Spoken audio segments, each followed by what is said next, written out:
তাহলে এই যে এখানে কি ধরনের হাইব্রিডাইজেশন আছে বলো তো? দেখে বোঝা যাচ্ছে যেহেতু মিথেন, তো এখানে sp3। হচ্ছে sp3। বা এখানে ওইভাবে চিন্তা করতে পারো, এখানে হচ্ছে সিঙ্গেল বন্ড, তাই sp3। আর একটু আগে দেখা যাচ্ছে ডাবল বন্ড হলে সেখানে কি হয়, এই কার্বনে হয় কি sp2। sp2। তার মানে হচ্ছে বাম থেকে শুরু করলে আমাদের হবে sp3 sp2। তাহলে আনসার হচ্ছে কোনটা? ডি। আশা করি সবাই বুঝতে পারতেছি। তারপর খেয়াল করো, নিম্নের যৌগটিতে কতটি সিগমা ও পাই বন্ধন বিদ্যমান। তো এটা নিয়ে অনেকেই টেনশন করে, তো মাথায় রাখবা যখন কার্বন কার্বন ট্রিপল বন্ড থাকবে তখন এখানে সিগমা থাকে কয়টা? একটা। আর পাই থাকে কয়টা বলো তো? দুইটা। ঠিক আছে। আর যদি তোমার ডাবল বন্ড থাকে তখন কি হয়, তখন একটা সিগমা একটা পাই। আর জাস্ট যদি একটা থাকে কার্বন কার্বন, তাহলে এটা হচ্ছে জাস্ট সিগমা বন্ধ। তো একটু খেয়াল করো, এখানে যেগুলো সিঙ্গেল আছে এগুলো ডেফিনেটলি সিগমা। তাহলে সিগমা যদি একটু আমরা হিসাব করি, এখানে কত এক, এখানে কত দুই, এখানে কত তিন, চার, পাঁচ, ছয়, সাত। এখানে যদি ডাবল বন্ড তাহলে একটা নিলে হচ্ছে আট, এটা একটা নয়, আর এখানে একটা কি দশ, আর এই যে আরেকটা 11। তাহলে এখানে 11 আছে কোনটা, লাস্টের দুইটাতে। তো আমাদেরকে পাই বন্ধন দেখতে হবে, এই দুইটা তো হবে না। পাই বন্ধন দেখি আমরা, পাই বন্ধন এখানে এখানে কয়টা, একটা। ঠিক আছে। পাই বন্ধন হচ্ছে এখানে একটা, তারপর এই যে এখানে আরো কয়টা, এই যে এখানে আরেকটা, দুইটা, এখানে কয়টা, দুইটা। আরো দুইটা। তাহলে 2 + 2 আসলে কত, 4। তার মানে এখানে হচ্ছে আমাদের লাস্টেরটা হবে আনসার। সবাই বুঝতে পারছি যে 11টা সিগমা এবং 4টা পাই। ওকে। তারপর খেয়াল করে আমরা নামকরণে চলে যাই, সবচেয়ে ইম্পর্টেন্ট টপিক। আমি কিছু নামকরণ নিছি, এগুলা দেখলেই তোমাদের হয়ে যাবে। ভালো করে খেয়াল করো ভাই, কিভাবে দেখাই। প্রথমত খেয়াল করো আমাদের কি কি বলছে, যে এই যৌগটিতে আইপেক নামকরণ কি। তো আমাদের প্রথমে যৌগটা একটু লিখে নিই আমরা বোঝার সুবিধার্থে। তো দেখো প্রথমে হচ্ছে CH3, তারপর হচ্ছে এখানে ধরো সি, তারপর এখানে কি লেখা যায় বলো তো? আমার স্ক্রিন তো দেখা যাচ্ছে নাকি? স্ক্রিনের প্রবলেম হলে আমাকে একটু বললো। দেখা যাচ্ছে। CH3, তারপর এখানে হচ্ছে CH, তারপর এখানে কি আছে তো বলো তো? C2H5, এটাকে কি লেখা যায়?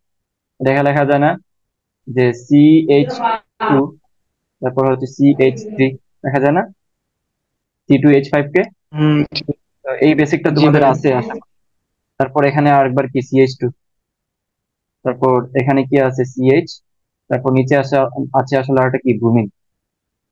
এরপর এখানে কি আছে বলতো? আরেকবার CH, আর এখানে একটা কি আছে, ক্লোরিন।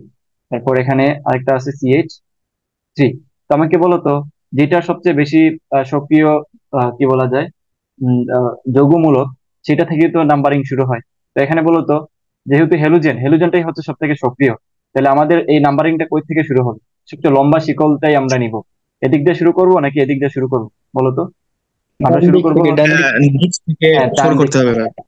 হ্যাঁ ডান দিক থেকে, তাহলে সবচেয়ে লম্বা শিকল হচ্ছে এটাই। তার মানে আমরা এখান থেকে যদি নাম্বারিং করি, 1, 2, 3, 4, 5, এখানে 6 দিব বলো তো? এখানে কি 6 দিব? নিচের দিকে আসবে, নিচের দিকে, নিচের দিকে না, আসবে, না কারণ ভাই, নিচের না এটা দিকে। নিচে ছোট হয়ে নিচে। যাবে।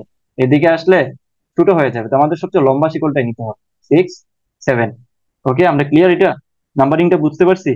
তাহলে নাম্বারটিকে যদি বুঝতে পারি, তাহলে একটু খেয়াল করো তো, এখানে 1, 2, 3, তাহলে 3 কি হবে, ব্রোমো হবে না? 3 ব্রোমো, আগে ব্রোমিন আসবে। হুম। হ্যাঁ, তারপর 3 ব্রোমো, তারপর হচ্ছে ক্লোরিন আছে কততে, 2 এ। তাহলে কি হবে, 2 ক্লোরো। এখন আমাকে বলো তার বাকিটা কি লেখা লাগবে? 3 ব্রোমো 2 ক্লোরো, আচ্ছা। এই দুইটা হবে না, প্রথম দুইটা হবে না বোঝা যাচ্ছে, তার মানে লাস্টের দুইটা থেকে দেখুন একটা, পুরোটা শেষ করি। তাহলে 2 ব্রোমো, তারপর কি হবে, 2 ব্রোমো পরে এখানে মিথাইল আছে। এই যে এখানে এখানে একটা কি আছে, এটাকে কি বলে, মিথাইল গ্রুপ বলে না? এটাকে কি বলে, মিথাইল। জি ভাই। তো মিথাইল যদি হয় তাহলে 5 কি হবে, 5 মিথাইল। তাহলে আই থিঙ্ক আমার আর করে দিতে হবে না। মিথাইল, তারপর এখানে আছে কটা, 7টা, তার মানে কি হবে, হ্যাপটেন। 7টা হলে কি হবে, হ্যাপটেন। তো আনসার হচ্ছে আমাদের ডি। সবাই বুঝছে এটা? না বুঝলে আবার ভিডিওটা দেখে নিন। আচ্ছা। জি ভাই, বলছি। 2 মিথাইল 2 বিউটানল অণুতে কতটি কার্বন কার্বন বন্ধন আছে? তো অনেক সময় লেখা থাকলে তোমরা যোগ রাখতে পারো না। তো আমি তোমাদেরকে টাকায় দেখা দিচ্ছি কিভাবে আঁকতে হয়। এখানে কি বলছে, যে ভিউটা ভিউটা মানে আসলে কত, কয়টা কার্বন? 4টা না? চার। 4টা। তাহলে আমি দেখো এটা কিভাবে আঁকতে হয় শিখিয়ে দিচ্ছি আমি, যারা প্রবলেম হয়। তার মানে আমার 4টা কার্বন, এই একটা আগে কার্বন লিখে নিবি, দিলাম তো কার্বন। তাহলে আমাদের কি বলছে, যে 2 মিথাইল 2 বিটা নল তাহলে টু টু বলতেছে, তাই না? তাহলে টু টু হুম, যদি বলে, তাহলে 2 নম্বর। অ্যাকচুয়ালি আমরা একটু হ্যাঁ একটু হিসাব করো, আমরা এদিক দিয়ে শুরু করি। যে এখানে আছে মনে করো যে আহ দুয়ে দুয়ে সবকিছু আছে, তাহলে আমরা এখান থেকে শুরু করি। তাহলে দুয়ে টু মিথাইল, তার মানে একটা হচ্ছে মিথাইল গ্রুপ থাকবে দুয়ে, 2 নম্বর কার্বন যদি এটা হয়, এদিক দিয়ে যদি শুরু করি। আরেকটা কি হবে? টু বিটানল, কার্বন তার মানে এখানে কি হবে? ওই এখানে কি স্তরে হবে? OH হবে। ওকে, তাহলে OH যদি হয় বাকি সবগুলোতে কি হবে বলো তো? CH3। হাইড্রোজেন। হুম, এখানে কি হবে? CH2। তারপর এখানে কি হবে? CH3। আই থিঙ্ক সবাই বুঝতে পারছি এটা। এই তো আমাদের হয়ে গেল। তাহলে এখানে যদি আমরা লিখি ওয়ান, জি। টু, থ্রি, তারপর ফোর। তাহলে এখন দেখো তো বিটানলের অণুতে কতটি কার্বন কার্বন বন্ধন আছে? তাহলে কার্বন কার্বন কয়টা আছে বলো তো? কার্বন কার্বন কয়টা আছে দেখলেই তো বোঝা যায়। তো এখানে আছে হচ্ছে একটা, এই যে কার্বন কার্বন মানে সি। 3, কিভাবে থাকে আসলে কয়টা দেখো? একটা, দুইটা, তিনটা, আর কয়টা বলো? 4টা। চারটা। তার মানে এখানে দেখেই বোঝা যাচ্ছে এক, দুই, তিন, চার। এই যে একটা, দুইটা, তিনটা, চারটা। তাহলে চারটা যদি হয় তাহলে আনসার হচ্ছে কত? চার। তাহলে এইভাবে একটু ভিজুয়ালাইজেশন করে আনসারটা করে দিই। আশা করি সবাই বুঝতে পারছে। তারপর দেখো, one hydroxy four methyl three pentanone এর গাঠনিক সংকেত কোনটি? তাহলে এই যে দেখো, এটাও কিন্তু বাংলাতে লিখে দিছে। তো বাংলাতে লিখে দিলে আমাদেরকে একটু ওইভাবে চিন্তা করে করতে হবে, একটু খেয়াল করে কিভাবে সলভ করতে হবে। ভয় পাওয়ার কিছু নাই, তোমাদেরকে আমি দেখাই ভাই দিচ্ছি। কি বলছে? আরেকটু জুম করেন। কিরে ভাই, এত জুম করলে তো পরে সমস্যা। সবাই কি জুমের প্রবলেম? সবাই কি দেখতে পাচ্ছ না? এবার ঠিক আছে ভাই, একটু ছোট ছোট লাগতেছে তার জন্য। জুম করে এবার ঠিক দেখে নিও। আচ্ছা ঠিক আছে, এবার খেয়াল করো যে ওয়ান হাইড্রোক্সি, এটা দেখা বলা বোঝা যায় না যে ওয়ান হাইড্রোক্সি, তার মানে লাস্টে হাইড্রোক্সিল থাকবে। তাহলে লাস্টে হাইড্রোক্সিল আছে কোনটাতে? এইটাতে আছে, আর এইটাতে আছে, আর লাস্টেরটাতে আছে। ওকে, তাহলে আমরা এখন এই তিনটা থেকে যে কোনো একটা হবে। তো কি বলছে দেখো, হাইড্রোক্সি ফোর মিথাইল। তাহলে ফোর মিথাইল, তাহলে দেখো তো এক, দুই, ফোর মিথাইল। তাহলে আমরা যদি কার্বন হিসাব করি এক, দুই, তিন, চার। এটা তো যদি হিসাব করো এক, দুই, তিন, চার, তাহলে এখানে ফোরে কি মিথাইল আছে? একে কি ফোরে মিথাইল আছে? না ভাই। আমাদের তো এটা তো মেন শিকল না। পাঁচ, পাঁচ, এটা তো মেন শিকল। তো মেন শিকল হিসাবে তো মিথাইল আসবেন। নিচেরটাতে মিথাইল আছে, খেয়াল করো, ফোর মিথাইল। আমাদের যদি মেইন শিকল যদি 5 পর্যন্ত হয়, তাহলে ফোর মিথাইল বলছে, তাই না? কি বলছে? Four methyl. তাহলে চারে আমাদের নিচেরটাতে মিথাইল আছে। বুঝছি এটা? আই থিঙ্ক বুঝছি, না বুঝার কিছু না এই স্টেজে আইসা। তো এখন যদি ফোরে মিথাইল হয়, তাহলে দেখো পরে থ্রি পেন্টানুন, এক, দুই, তিন, পেন্টানুন। এখানে হচ্ছে নুন আছে না, কিটুন আছে। আর এখানে এক, দুই, তিন, চার, পাঁচ, পাঁচ মানে হচ্ছে পেন্টা। তাহলে পেন্টানুন, তাহলে হিসাব মিলে গেছে। আমাদের আনসার কোনটা হবে? Answer B. ইজি আছে একদম, এটা নিয়ে তো টেনশনের কিছু নাই, দুইটা জিনিস জাস্ট অ্যাপ্লাই করলেই হয়েছে। তারপর খেয়াল করো, আইপেক পদ্ধতিতে এই এই যে বড় একটা যৌগ দিছে, এর নাম হচ্ছে কি? এই নামটা কি হবে? এটা দেখে অনেকে ভয় পাওয়ার মতো একটা অবস্থা, বাট ভয় পাওয়ার কিছু নাই ভাই। দেখো এখানে কি আছে। আমরা প্রথমেই হচ্ছে এটাকে আমরা একটু ভালো করে লিখে নিই। কিভাবে লিখে নেওয়া যায় দেখো তো। ধরো, তোমাকে তো আবার মেসেজ করতেছে কেন? To wait.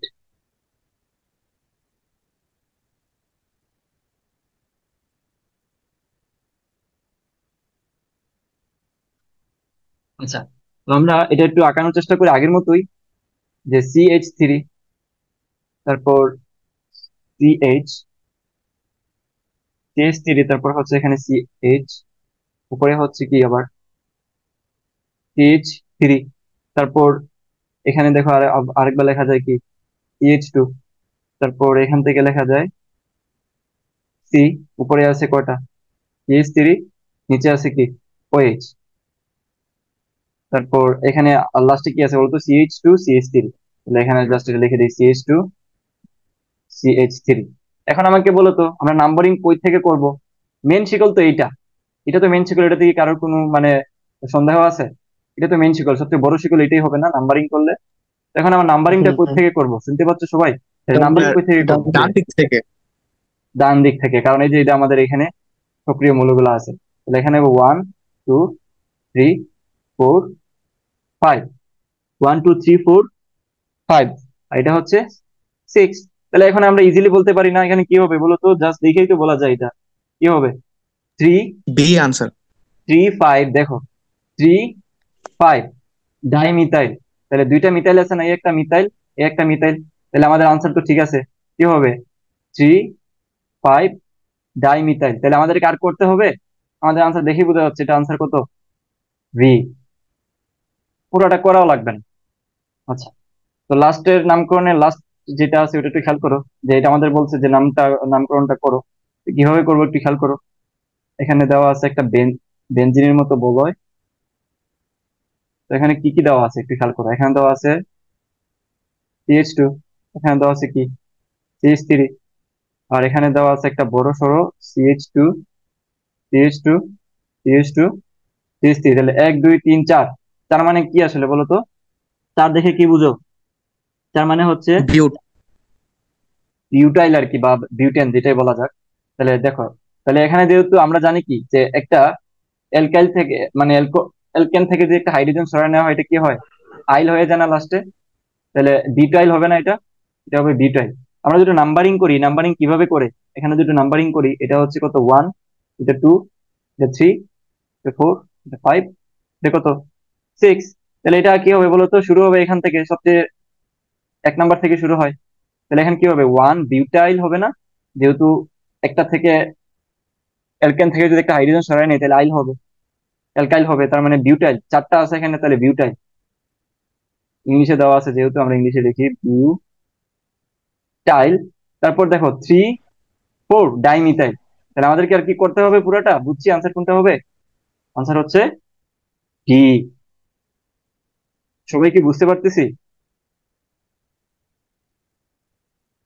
ওয়ান। জি ভাই। আচ্ছা, তো রেসপন্স করো তোমরা, যেহেতু 12 জনের উপরে আছো, সো আই থিঙ্ক রেসপন্স করো যে বুঝছি, বা হ্যাঁ ঠিক আছে। তাতে বোঝা যাবে যে নেটওয়ার্কও ঠিক আছে, তোমরাও বুঝতেছো। ওকে।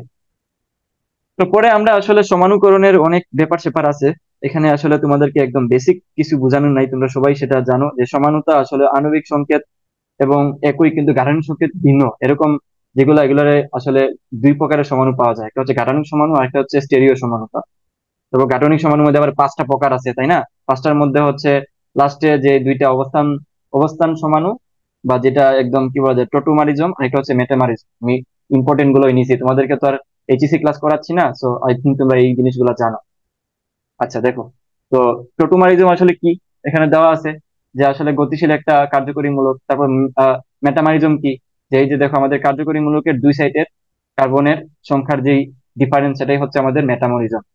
তারপর এটা কি, সিস এবং ট্রান্স, এটা অবশ্যই মাথায় রাখবা, অবশ্যই অবশ্যই মাথায় রাখবা।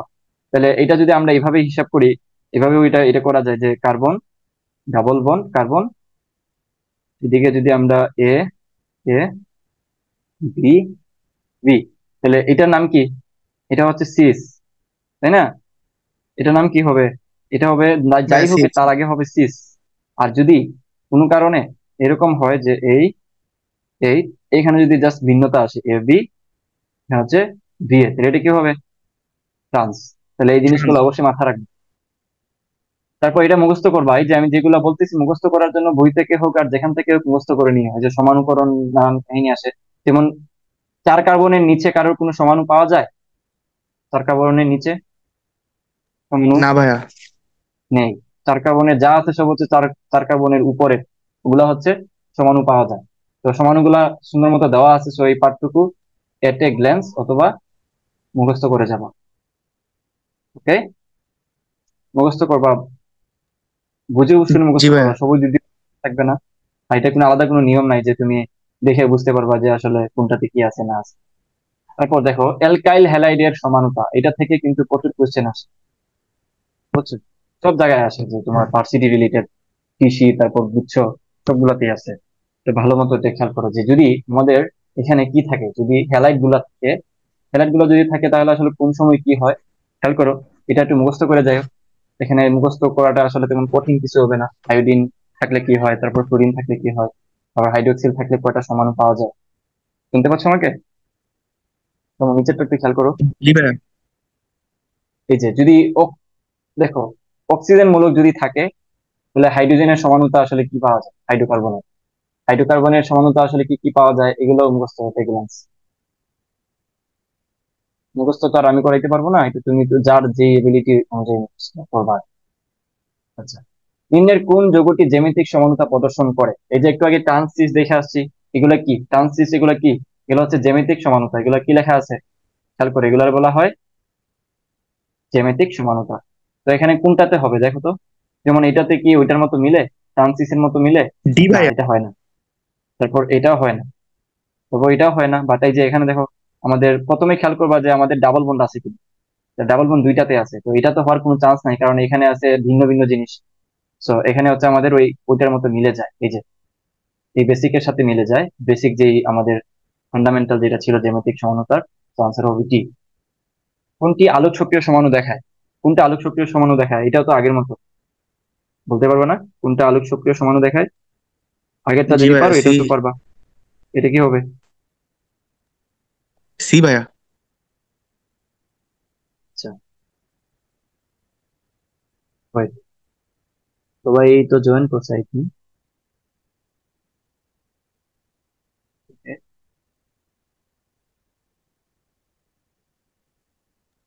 ভাই এটা এ হবে।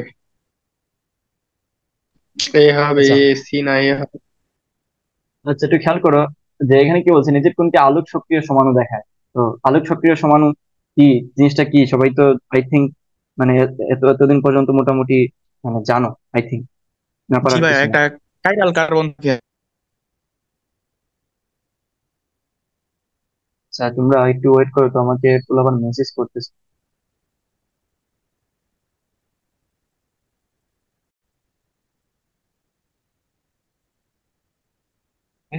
যদিও আমি সবাইকে লিঙ্ক তো দিয়ে দিছি, তারপর অনেকেই কেন জানি কোশ্চেন করে, ভাই বুঝিনি। আচ্ছা, তো এটা তো পারারই কথা যে কোনটি হচ্ছে আলোক সক্রিয় সমাণু দেখা, যে কাইরাল কার্বন যেটা। দেখো কোনটাতে ভিন্ন রকমের চারটা কি থাকবে, আমাদের যৌগমূলক থাকবে চারটা, কোনটাতে আছে দেখো। এখানে আছে কার্বন, CH3, তারপর এখানে কি আছে হাইড্রোজেন, এখানে কি আছে NH3, তারপর এখানে কি আছে COOH। এটা হচ্ছে 1 নাম্বার আনসার, বোঝা যাচ্ছে আনসার হবে এ। So that's it. তারপর কিছু ইম্পর্টেন্ট ডাটা একটু খেয়াল করো, ডাটাগুলো কি কি আছে ভালো করে একটু দেখো। যে এখানে বিষম বিভাজনের ফলে কার্বনিয়াম আয়ন বা কার্বোকেটন সৃষ্টি হয়, তাহলে কোনগুলা হচ্ছে কার্বনিয়াম স্থায়িত্ব? এই যে আমি যেগুলো দেখাইছি একদম ভাইয়া মিস করে যায় না, বুঝছো? এই জিনিসগুলো ভালো মতো খেয়াল করো যে স্থায়িত্ব গুলা কিভাবে করে। যেমন কার্বনিয়ামের ক্ষেত্রে যে কার্বনের যেই পজিটিভ যে আয়ন গুলা, এগুলা কি অ্যাকচুয়ালি মূলক, তাই না? অ্যালকাইল মূলক হোক আর অন্য যে কোনো মূলক হোক, তিনটা থাকলে তখন তার স্টেরিওটা আসলে বেড়ে যায়, তখন তার কার্বনীয় স্থায়িত্ব ক্রমটা হচ্ছে এইভাবে হয়। তারপর খেয়াল করে যে কার্বন আয়ন আয়ন সমূহের স্থায়িত্বের ক্রম, দেখো কার্বন আয়নের ক্ষেত্রে কিন্তু উল্টাটা হয়। আর ইলেকট্রোফাইল যেগুলো হচ্ছে ইলেকট্রন আকর্ষী বিকারক, ইলেকট্রোফাইল গুলো একটু ভালো মতো দেখা যাইও কোনগুলা ইলেকট্রোফাইল বলে। তারপর কোনটা হচ্ছে পশম ইলেকট্রোফাইল, এগুলো মুখস্থ টাইপ। তারপর নিউক্লিওফাইলে হচ্ছে প্লাস থাকে, ঋণাত্মক নিউক্লিওফাইল এটাও দেখবা, পশম নিউক্লিওফাইল এটাও দেখবা, মুখস্থ টাইপ। তারপর আণবিক কেন্দ্রাকর্ষী প্রতিস্থাপন প্রকৌশল বা কৌশল বা এসন কৌশল যেটাকে বলে আর কি, যেটাকে হচ্ছে এক আণবিক কেন্দ্রাকর্ষী বা একটা আণবিক কেন্দ্র আমাদের দরকার হয়। সো দ্যাটস ওয়াই এটা হচ্ছে, এখানে তোমরা ভালো করে এটা কিন্তু ইন্টারমিডিয়েটে পড়ছো, হাজারি স্যারের বই এটা পাইছো না সবাই? এই যে এই জায়গাগুলো কিন্তু সবাই দেখছো এতদিন, মানে যারাই মোটামুটি পড়ছে তারা কিন্তু দেখছো, তাই না? তো তোমরা এখান থেকে একটু নিজে নিজে আর একটু দেখে নি। তারপর এই যে এখানে দেখো দ্বি আণবিক কেন্দ্রাকর্ষী প্রতিস্থাপন বিক্রিয়া, ছাতার মতো যে উল্টায়া যায়, এটা কোনটা মনে আছে সবার? পরীক্ষা যদি আসে যে ছাতার মতো যে উল্টায়া যায়, এটা কোন ধরনের আহ কেন্দ্রাকর্ষী প্রতিস্থাপন বিক্রিয়া, কে বলতে পারবা? হ্যালো, শুনতে পাচ্ছ আমাকে? বলেন ভাই। আচ্ছা, যাই হোক, এটা হচ্ছে ছাতার মতো যেটা উল্টায়া যায়, যে ছাতার মতো, ব্যাঙের ছাতার মতো যেটা উল্টায়া যায় পুরা বিক্রিয়াটা, সেটা হচ্ছে আমাদের SN2 বিক্রিয়া। হাজারি স্যারের বই থেকে দেখতে হবে। তো এই যে প্রথম যে কোশ্চেনটা, এসন বিক্রিয়ায় SN1 বিক্রিয়াটির ক্ষেত্রে সক্রিয়তার ক্রম কোনটা? এই যে একটু আগে তো দেখলা, মুখস্থ না করলে আসলে পারবা না। 321। এসন কোনটা, এই যে। সো আই থিঙ্ক বুঝতে পারতেছো। প্রথমে এটা এটা কি দেওয়া আছে, S1 বিক্রিয়ার ক্ষেত্রে অনেকেই আসলে মানে বুঝতে পারে না যে ভাই কোনটা হবে কি হবে না হবে। তো এগুলা নিয়ে আসলে প্যারা খাওয়ার কিছু নাই, যা ডাইরেক্ট মুখস্থ করবা, মুখস্থ করে বসায় দিয়ে আসবে। এটা দেখে বোঝা যাচ্ছে এটা আনসার কি হবে। সক্রিয়তার সঠিক ক্রম হচ্ছে এই যে এটা। ওকে। তারপর খেয়াল করো এখানে কার্বন আয়নের সঠিক সক্রিয়তা ক্রম কোনটা? এই যে কার্বন আয়ন দেখছো না, এই যে এটা দেখেই তো আনসার বলা যায় কার্বন আয়নের সঠিক ক্রম কোনটা হবে। আনসার হচ্ছে এ। তো এইগুলা দেওয়ার উদ্দেশ্য হচ্ছে এগুলা অনেকেই, সরি এটা না, কার্বন আয়ন হচ্ছে নিচেরটা। দেওয়ার উদ্দেশ্য হচ্ছে অনেকে এগুলা পড়ে যাবে, এটাই হচ্ছে সবচেয়ে বড় প্রবলেম।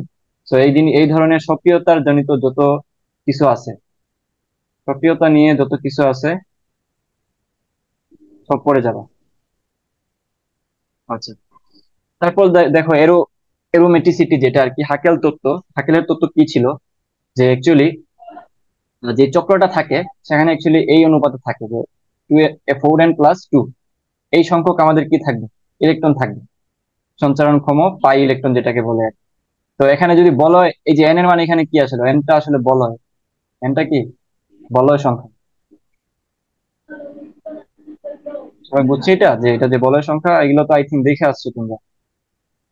তারপরেও একটু খেয়াল করো, নিচে আমি কিছু তোমাদের বলয় দিয়ে দিছি। এই বলয়গুলা দেখা দেখা তোমরা এন এর মান বা ইলেকট্রন সংখ্যা বের করে ফেলতে পারবা। যেমন প্রথমটা বলছে যে নেপথালিনের পাই বন্ধনের সংখ্যা কতটি? নেপথালিনে পাই বন্ধনের সংখ্যা কতটি বলো তো? এই কোয়েশ্চেনটা অনেকেই জানি, মানে প্রবলেম হয় অনেকের। বাট এখন বলো তো সি যে পাঁচটা। নেপথালিনের ক্ষেত্রে,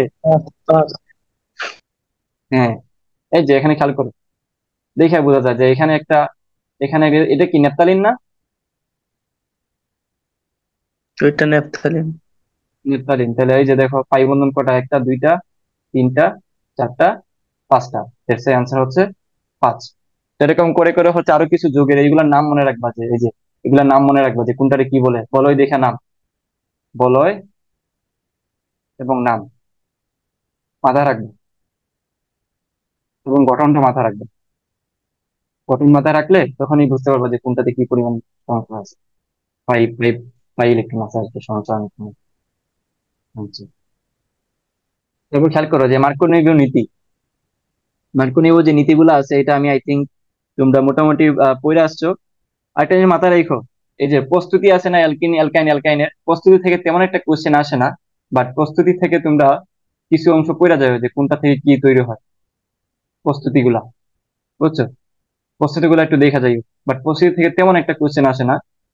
ভালো করে যাদের সময় থাকবে তারা অবশ্যই দেখে। তারপর দেখো মার্কনি নিকোবর নীতি আর কি। তো এই যে নীতিটা, এই নীতি আসলে কি বলে দেখো তো। এখানে আমাদের একটা কি আছে বলো? অ্যালকিন আছে না? ভাই প্রোপিন। অ্যালকিন না কি আছে এটা? একটা, ভাই এলকিন প্রোপিন। হ্যাঁ, প্রোপিন। তো এখানে এই যে আমাদের একটা আরেকটা কি আছে? Hydrogen bromide. তো এটা দিয়ে বলছে আসলে কি হবে। তো এটা মাথায় রাখবা, তেলে মাথায় তেল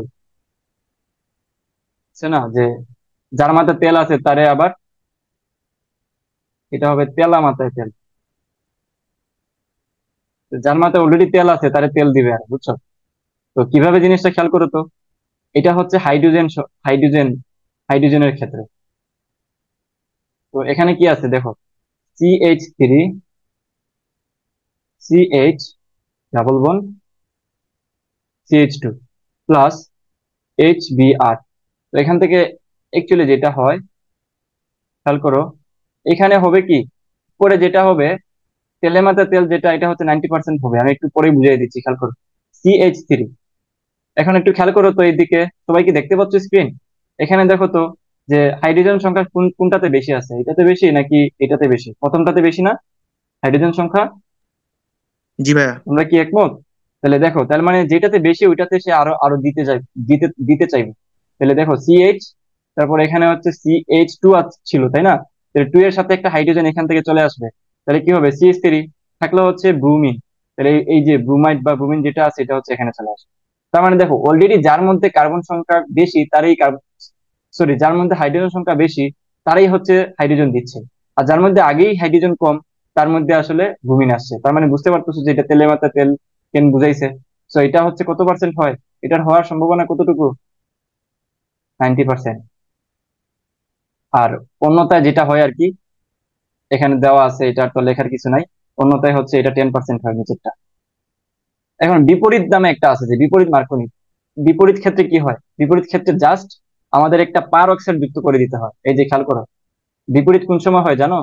যখন পার অক্সাইড আমরা যুক্ত করে দিই, এই যে এটা পার অক্সাইড দেখা যাচ্ছে, তোমরা দেখতে পাচ্ছ স্ক্রিনে। হাইড্রোজেন পারক্সাইড দেখতে পাচ্ছ? জি ভাইয়া। এটা দেওয়ার কারণে এটার মধ্যে কি ধরনের কাহিনী হয় সেটা বিপরীত হয়ে যায়, বিপরীত মার্কনিক হয়ে যায়। তাহলে কোশ্চেন যদি আসে যে কেন বিপরীত হয়, তাহলে এটা দেখে বুঝে ফেলতে পারবা। তখন আসলে তেলে মাথায় তেল না, তখন হচ্ছে যে যার মধ্যে হাইড্রোজেন নাই তাকে হাইড্রোজেন দিচ্ছে, আর সে হচ্ছে একা থাকতেছে। আর 0.9% হয় আসলে ওই যে আগে যেটা হয়েছিল, যে যেটাতে হাইড্রোজেন বেশি ওটাতে হাইড্রোজেন দিচ্ছে, এটা হয় 0.9%। সো আই থিঙ্ক তোমরা মার্কনিক বুঝে যাচ্ছ। তারপর খেয়াল করো ওজনীকরণ বিক্রিয়া। ওজনীকরণ বিক্রিয়াটা আই থিঙ্ক সবাই জানো। ওজনীকরণ বিক্রিয়াতে কি হয় জানো? অ্যালকিন বা অথবা বলা যায় যে ডাবল বন্ড এবং ট্রিপল বন্ডের কি খুঁজে বেড়ায় এটাতে অবস্থান। অ্যাকচুয়ালি ওজনীকরণ বিক্রিয়াই হয় কাদের মধ্যে? অ্যালকিন আর অ্যালকাইনের ক্ষেত্রে। তো একটু খেয়াল করে এখানে কি আছে, ওজন অতিরি দেওয়া আছে, তাহলে CCl4 কার্বন টেট্রাক্লোরাইড দিয়ে হচ্ছে এইভাবে বিক্রিয়াটা হয়। তারপর এই যে বিক্রিয়াগুলো, এগুলো আমার বোঝানোর কিছু নাই, এগুলো তোমরা পড়ে আসছো না ইন্টারমিডিয়েটে, বোর্ডে, বা জি যারা ভাইয়া। হ্যাঁ মোটামুটি তোমরা সবাই পড়ে আসছো, এটাই বোঝানোর কিছু না। আমি জাস্ট বেসিকটা তোমাদের মনে করাই দিচ্ছি আর কি, যাতে প্রবলেম না হয়। যে এখানে দেখো কি হয়, এলডিহাইড তৈরি হচ্ছে, ঠিক আছে? তারপর পানি, তারপর জিঙ্ক অক্সাইড। তারপর দেখো পলিমার করণের বিক্রিয়ার ক্ষেত্রে কিছু জিনিস আছে, যে পিভিসি এর উৎপাদন কোনটি? পিভিসি মনে আছে? এটা থেকে কিন্তু মাঝে মধ্যে কোশ্চেন আসে, তো অনেকেই ভুল করে দিয়ে আসে। তো এগুলা ভালো করে দেখে আসতে হবে, পিভিসি কোনটার ক্ষেত্রে হয়। অ্যাকচুয়ালি যেভাবে হয় যে NH2 double bond CH Cl, এটা থেকে তো আমাদের পিভিসি হয়, তাই না? দেখি এটা থেকে যদি হয়, জি ভাইয়া। উপরে হচ্ছে আমাদের উচ্চ তাপ, নিচে হচ্ছে প্রভাবক, ঠিক আছে? তারপর এখানে যেটা হয় অ্যাকচুয়ালি CH2 পিভিসি যেটা তৈরি হয় আর কি, CH2CH, উপরে হচ্ছে আবার ক্লোরিন। আর এই যে এটা হচ্ছে আমাদের N। সবাই বুঝছি? এই বিক্রিয়াটা অবশ্যই মাথায় রাখবা, পরীক্ষায় আসে। ইজি, ইজি আছে এটা, বুঝছি সবাই এটা? আই থিঙ্ক বুঝছি। পিভিসি যেটা আছে মনে রাখার ক্ষেত্রে আর কি, এভাবে মনে রাখতে পারো। তারপর দেখো ন্যাপথালিনে পাই ইলেকট্রন সংখ্যা কয়টি? এটা হচ্ছে ইলেকট্রন সংখ্যা বলছে, শুনতে পাচ্ছ সবাই? ন্যাপথালিন সংখ্যা বলছে, তাই না? মানে ন্যাপথালিনে পাই ইলেকট্রন সংখ্যা বলছে। তাহলে আমরা ছিল এখানে পাঁচটা, তাই না? পাঁচটা পাই ছিল, তাহলে ইলেকট্রন একটা পায়ে থাকে কয়টা ইলেকট্রন? 10টা ভাইয়া। দুইটা করে থাকে। তাহলে 5 × 2, 10। বা অন্যভাবে বের করা যায়, খেয়াল করো। এখানে বলেছিল কয়টা বলো তো? ন্যাপথালিনে দুইটা। তাহলে 4n+2, এটা হচ্ছে আমাদের ইলেকট্রন সংখ্যা। তাহলে হিসাবটা যদি করি, 4 × 2 + 2, তাহলে 4 × 2 = 8, আর 2 কত? 10। নিচের বিক্রিয়ায় প্রধান উৎপাদ কি? এই যে এটার উৎপাদ কি, এটা আমরা সবাই একদম এসএসসি তে পড়ে আসছি। এটার উৎপাদ কি হবে? অ্যালডিহাইড। CH3, যে এখানে একটা আমাদের জারক দেওয়া হয়েছে, তাহলে এটা থেকে তৈরি হয় অ্যালডিহাইড। তখন আবার একে জারক দেওয়া হয়, তখন তৈরি হবে কিটুন, ঠিক আছে? তখন তৈরি হয় অ্যাকচুয়ালি কিটুন অথবা অ্যাসিটিক অ্যাসিড।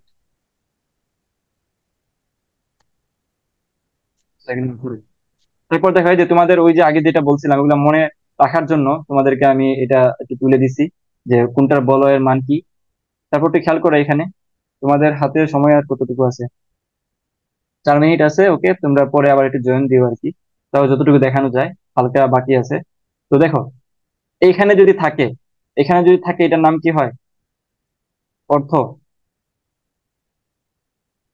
অর্থ। আর এখানে যদি থাকে, এটার নাম হয় প্যারা। আর যদি এই যে এখানে যদি থাকে, এটার নাম কি হয়? মেটা। মেটা। তাহলে এই জিনিসটা অবশ্যই মাথায় রাখবা এগুলা। তারপরে যে নেপথালিনের সংকেত, ইউরান, থায়োফিন, পাইরাল, পিরিডিন। তারপরে এই জিনিসগুলো অবশ্যই মাথায় রাখবা, কারণ এগুলো থেকে কোশ্চেন আসে। তারপর খেয়াল করো যে এই যে, ভাই এটাতে আমি কয়টা স্টার দিব বলো? অনেকগুলো স্টার দিলাম। যারা পইরা যাবে না তারা, আমার কিছু করার নাই, তাদের প্রতি আমার সহানুভূতি থাকবে। আর যারা পড়ে যাবে তারা এখান থেকে অবশ্যই অবশ্যই কমন পাবা, যে কোনটা হচ্ছে সক্রিয় করে আর কোনটা হচ্ছে সক্রিয়তা হ্রাস করে। তো অবশ্যই অবশ্যই এই জিনিসটা এই পুরা চারটা মুখস্থ করে যাবে। আমি রেড কালি দিয়ে দেখাইছি, মুখস্থ করে যাবে। দেখো কোনটি হেলুফর্ম বিক্রিয়ায় অংশগ্রহণ করে না? কোনটি করে না বলো তো? যেটাতে অ্যাকচুয়ালি আলফা হাইড্রোজেন নাই। হেলুফর্ম বিক্রিয়া করতে গেলে কি লাগে? জি ভাই, সরি একটা এটা আলফা হচ্ছে, হাইড্রোজেন। সরি, খেয়াল করো। হলুফর্ম বিক্রিয়া সম্পর্কে আইডিয়া আছে সবার?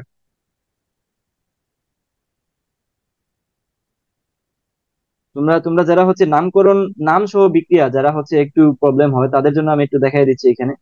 যে যদি ওই যে হলুফর্ম বিক্রিয়া যেটা আছে এটা করতে গেলে আমাদের যেটা হয় অ্যাকচুয়ালি, দেখো যেটা থাকা লাগে, আমি আলফা এটা ভুল করে দিছি আর কি, সরি।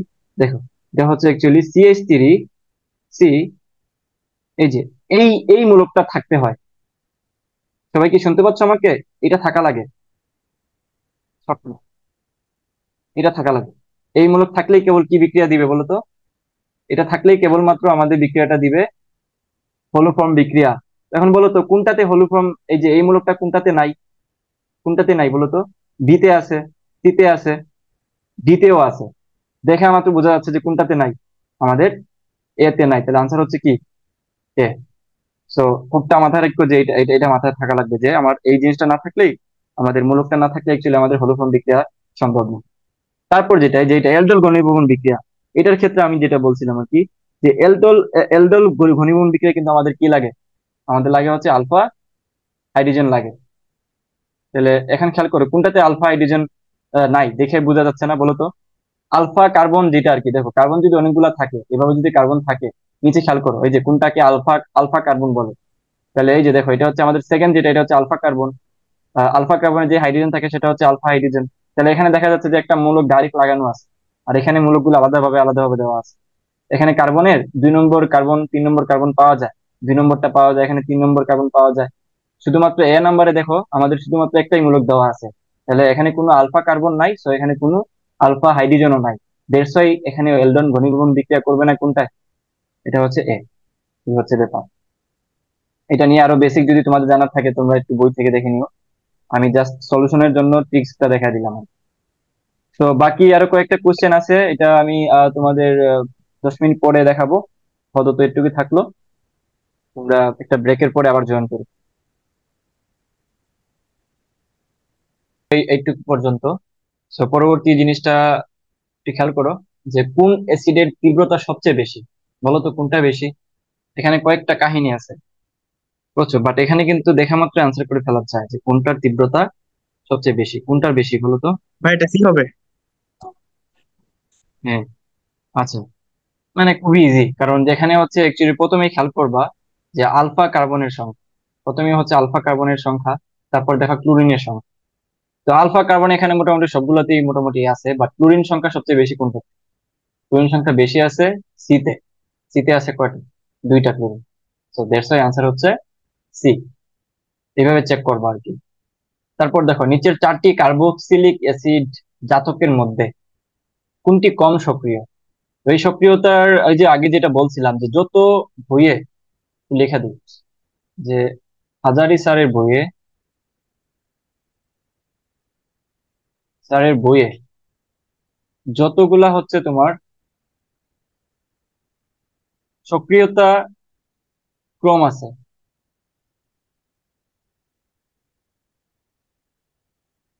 এগুলা কি করবা? মুখস্থ, বা যেভাবে হোক মাথায় রাখবে। তো এটা দেখো, এটা যদি না জানো তাহলে পারবা না, কিভাবে করবা? যে এখানে এই সিরিজটা যেমন আমার মুখস্থ আছে, ওই জন্য আমি এটা বলে দিতে পারি, যে প্রথমে হচ্ছে এই যে আর সিও সিএল ড্যাশ, এটা সবচেয়ে বেশি হচ্ছে সক্রিয়। তারপর কম, এটার থেকে একটু কম সক্রিয় হচ্ছে আর CO2O। এটা আমার এডমিশন সময়েও আমার এটা মুখস্থ ছিল। সো তোমাদের সময় এটা মুখস্থ থাকা উচিত যে এটা R CO2 R ড্যাশ, আর লাস্টে হচ্ছে RCO NH2। তাহলে এই সিরিজটা যার মনে থাকবে সেই এটা আনসার করে ফেলতে পারবে।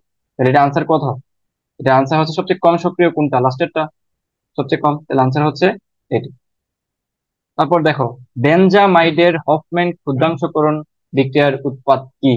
তো এই যে দেখো আরেকটা জিনিস মাথায় রাখবা, যে নামকরণ বিক্রিয়া যতগুলো আছে, নামকরণ বিক্রিয়া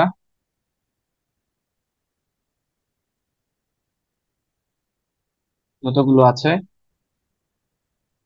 সব পড়ে নিবা। ভাই এগুলোর ক্ষেত্রে একটু ঝামেলা হয় আর কি ভাইয়া, মনে রাখতে পারি না। মনে না রাখার রূপ আসলে সবারই, সো এটার কোনো সলিউশন নাই, এটার সলিউশন হচ্ছে প্র্যাকটিস। প্র্যাকটিস যে যত বেশি করবে তারই বেশি মনে থাকবে, সেই পরীক্ষায় পারবে। There is no shortcut. তো দেখো যেমন বেনজামাইডের হফম্যান ক্ষুদ্রাংশকরণ বিক্রিয়া উৎপাদ কি, তো এটা আমার মুখস্থ আছে। যেমন এটা আনসার হচ্ছে কি? এনিলিন। বাট তোমাকে পুরো বিক্রিয়াটা সহ মাথা রাখা উচিত। তো বিক্রিয়াটা আমি তোমাদের একটু দেখাই দিই। এই যে অ্যানিলিনের বিক্রিয়ার যে আমাদের কাঁচামাল, তো এটা থেকে যেটা উৎপন্ন হয়, তো পুরোটা মাথায় রাখলে তোমাদের জন্য সুবিধা হবে। যেটা উৎপন্ন হবে, খেয়াল করো, লেগে গেছে এই এটা। তারপর এই যে অ্যানিলিনের যেটা সংকেত সবাই জানি, NH2। তারপর সাথে যেটা উৎপন্ন হয় সেটাও মাথায় রাখবে, কারণ তোমাকে শূন্যস্থান পূরণ করার জন্য পরীক্ষা দিতে পারে বিক্রিয়া। সোডিয়াম ব্রোমাইড, তারপর হচ্ছে পানি। তাহলে এটার নাম কি? এর নাম হচ্ছে এনিলিন। এইভাবে করে হচ্ছে মাথায় রাখবা, মুখস্থ করে যাবে। তারপর খেয়াল খেয়াল করো যে নিচের কোন যৌগটি ডাইজোনিয়াম লবণ উৎপন্ন করে। তো এটার জন্য ওই যে বললাম যে তোমাকে ডেফিনেটলি যে নামকরণ বিক্রিয়া যেগুলো আছে ওগুলা মাথায় রাখবা। এই যে ডাইজোনিয়াম, হফম্যান, বেনজামাইড, তারপর ডিগ্রেডেশন, এই জিনিসগুলো মাথায় রাখবা। তাহলে এই যেটা নিচে দিয়ে রাখছি, এই বিক্রিয়াটা তোমাকে মুখস্থ করতে হবে। বিক্রিয়াটা মুখস্থ করলেই তুমি পারবা। তো আমি নিশ্চয়ই তোমাদেরকে বুঝাইতে পারতেছি যে কোন জিনিসটা পড়বা, কিভাবে পড়বা, কতটুকু মুখস্থ করবা, কোথা থেকে পড়বা। তারপরেও আমাকে কেউ এসে জিজ্ঞেস করো না আলাদা ভাবে যে ভাইয়া কি করবো। ওরা ক্লাস করে না যারা জিজ্ঞেস করে। তো ক্লাস করবা, বুঝছো, এখানে ক্লাসগুলা খুবই ইম্পর্টেন্ট। তারপর খেয়াল করো যে এখানে আমরা দেখতেই পাচ্ছি এটা আনসার কোনটা হবে। দেখেই বোঝা যাচ্ছে এটা আনসার হচ্ছে এই যে এটা ডাইজোনিয়াম লবণ যেটা, তাহলে আনসার হচ্ছে ডি। এখানে Cl একটা মিসিং, তো NH2Cl। তারপর হচ্ছে আই থিঙ্ক সবচেয়ে লাস্ট যে টপিকটা, যে পলিমারকরণ বিক্রিয়া এবং বিভিন্ন দ্রুত পলিমার উৎপাদন। পলিমার থেকে প্রচুর কোয়েশ্চেন আসে, প্রচুর। সো দ্যাটস আমাকে পলিমারকরণের যে কয়েকটা বিক্রিয়া হাজারি স্যারের বইয়ে দেওয়া আছে সেগুলাই নিছি এবং ওইগুলাই ভালো করে দেখা যায়। যেমন দেখো প্রথমে হচ্ছে পলিথিন। পলিথিনের ক্ষেত্রে আমাদের প্রথমে এটা নিতে হবে, CH2CH2। এটা থেকে আমার উৎপন্ন হবে এই যে এই নিয়ামক গুলো অবশ্যই মাথায় রাখবা কত ডিগ্রিতে এটা কাজ করে। 200 ডিগ্রি। আর এটিএম হচ্ছে প্রেসার হচ্ছে 1000 থেকে 1200 এটিএম। এখানে শূন্যস্থান দিয়ে তোমাকে বিক্রিয়া দিয়ে দিতে পারে।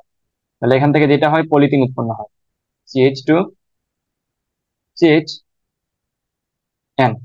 তারপর এখানে কতগুলো উৎপন্ন হয়, অ্যাকচুয়ালি রেঞ্জটা অবশ্যই মাথায় রাখবা। বিশেষ করে রেঞ্জ গুলা বিশেষ করে ইয়াতে আসে, কৃষিতে আসে। আবার জিএসটিতে অনেকগুলো ইউনিভার্সিটিতে আসতো আগে, বাট একক পরীক্ষা যদি হয় তখন হয়তো কিছু কিছু আলাদা আলাদা আসতে পারে। তারপর খেয়াল করো যে ব্যবহার, প্লাস্টিক ব্যাগ, খেলনা, রান্নাঘরে যাবতীয় সামগ্রী, গামলা, গ্লাস। তারপর আরো কিছু জিনিস আছে যেগুলাতে আসলে আমাদের এই পলিথিনটা ব্যবহৃত হয়। তারপর দেখো পলিপ্রুপিন। পলিপ্রুপিনের যে বিক্রিয়াটা, যে এন, আমি যেগুলো দেখাচ্ছি সেগুলো তো টুটস্থ করবাই, সাথে এক্সট্রা যেগুলো থাকে বই ওগুলো দেখ। CH3, এটা থেকে অ্যাকচুয়ালি আমাদের নিয়ামক গুলো আমরা যদি একটু লিখি, 120, তারপর 140 এটিএম, টাইটানিয়াম ক্লোরেট। এটা থেকে আমাদের যেটা উৎপন্ন হয় CH2CH CH3, এটা হচ্ছে এন। এখন আমার দেখার বিষয় হচ্ছে এই যে এগুলা, এই নিয়ামকগুলো আমাকে মাথায় রাখতে হবে, পরীক্ষা এগুলো আসে। এই যে নিয়ামকগুলো, এই যে নিয়ম, সরি, এই নিয়মগুলো আমাকে বেশি বেশি করে মাথায় রাখতে হবে। সো আমরা এই জিনিসগুলো অবশ্যই পড়ার সময় খেয়াল করে পড়বো। তো এখান থেকে কি হয়, যা যা তৈরি হয় এগুলো মাথায় রাখবা, পরীক্ষায় আসতে পারে। তারপর পিভিসি পলিভিনাইল ক্লোরাইড, এটা কি দেখাইছিলাম আগে? আই থিঙ্ক দেখাইছি প্রথমে। কি তোমরা দেখো নাই? তাহলে কাদের জি দেখাইলাম? ভাই। হয়তো রেসপন্স করবা যে ভাই দেখছি। তারপর খেয়াল করো যে এইটা দিয়ে আসলে কি হয়, পিভিসি দিয়ে, বিশেষ করে এই যে আমি এখানে স্টার দিয়ে দিচ্ছি, পিভিসি দিয়ে কি কি তৈরি হয় এই জিনিসগুলো পরীক্ষায় আসে। বিদ্যুৎ সামগ্রী, পানির পাইপ, কৃত্রিম পানির পাইপ, হ্যান ত্যান, এগুলো একটু দেখে নিবে। তারপরে যে গ্রামোফোনের রেকর্ড, এটাও পরীক্ষায় আসে যে কি তৈরি হয় পিভিসি থেকে। তারপর যেটা ইম্পর্টেন্ট এখানে, পলিস্টাইরিন তৈরি করা যেটাকে বলে আর কি। তো প্রথমে আমরা হচ্ছে এই যে একটা বেনজিন বলে নিব, সেখানে একটা দুই কার্বনের প্রথম যেই প্রাথমিক যেই অ্যালকিন যেটা আছে ওইটা দিব। তারপর অ্যালুমিনিয়াম ক্লোরাইড দিলে সেখানে তৈরি হয় অ্যাকচুয়ালি এই যে আমাদের একটা কি বলা যায়, অ্যালকাইল গ্রুপ, ঠিক আছে, বেনজিনের উপরে। দেন এখানে আমাদের এই যে প্রভাবকটা একটু খেয়াল করো, এই প্রভাবক গুলা অবশ্যই অবশ্যই খেয়াল করবা। এই প্রভাবকটা দিলে যেটা তৈরি হয় এই যে আমাদের এটা হয়ে যায় অ্যালকিন। তারপর হচ্ছে এটার জাস্ট একটা মনোমার তৈরি করলাম, এটা একটা মনোমার মনোমার তৈরি করলাম। ঠিক আছে। তারপর মনোমার তৈরি করার পরে এখানে উচ্চ পলিমারকরণ বিক্রিয়ার ক্ষেত্রে যেটা হয়, উচ্চ চাপ লাগে এবং অনেক বেশি টেম্পারেচার লাগে। তারপর যেটা তৈরি হয় এইটা মাথায় রাখাটা জরুরি, এই যে পলিস্টাইরিন, এটার নাম H2। তারপর এটা হচ্ছে N, এটার নামই হচ্ছে আমাদের পলিস্টাইরিন, এই যে নামটা লিখে দিচ্ছি। তো তারপর দেখো এখানে সবচেয়ে ইম্পর্টেন্ট যেটা পড়ে, সেটা হচ্ছে আমাদের টেফলন। টেফলন থেকে যেটা উৎপন্ন হয় CF2, CF2, CF2, N পরিমাণ যদি নেই এখানে, এই যে এই প্রভাবটা মাথায় রাখবে, পরীক্ষায় আছে 4 প্লাস H2O2। H2O2 এটা কি পারক্সাইড, তাহলে এখান থেকে আমাদের যেটা তৈরি হয় CF2, এটার পলিমারটা তৈরি হয়।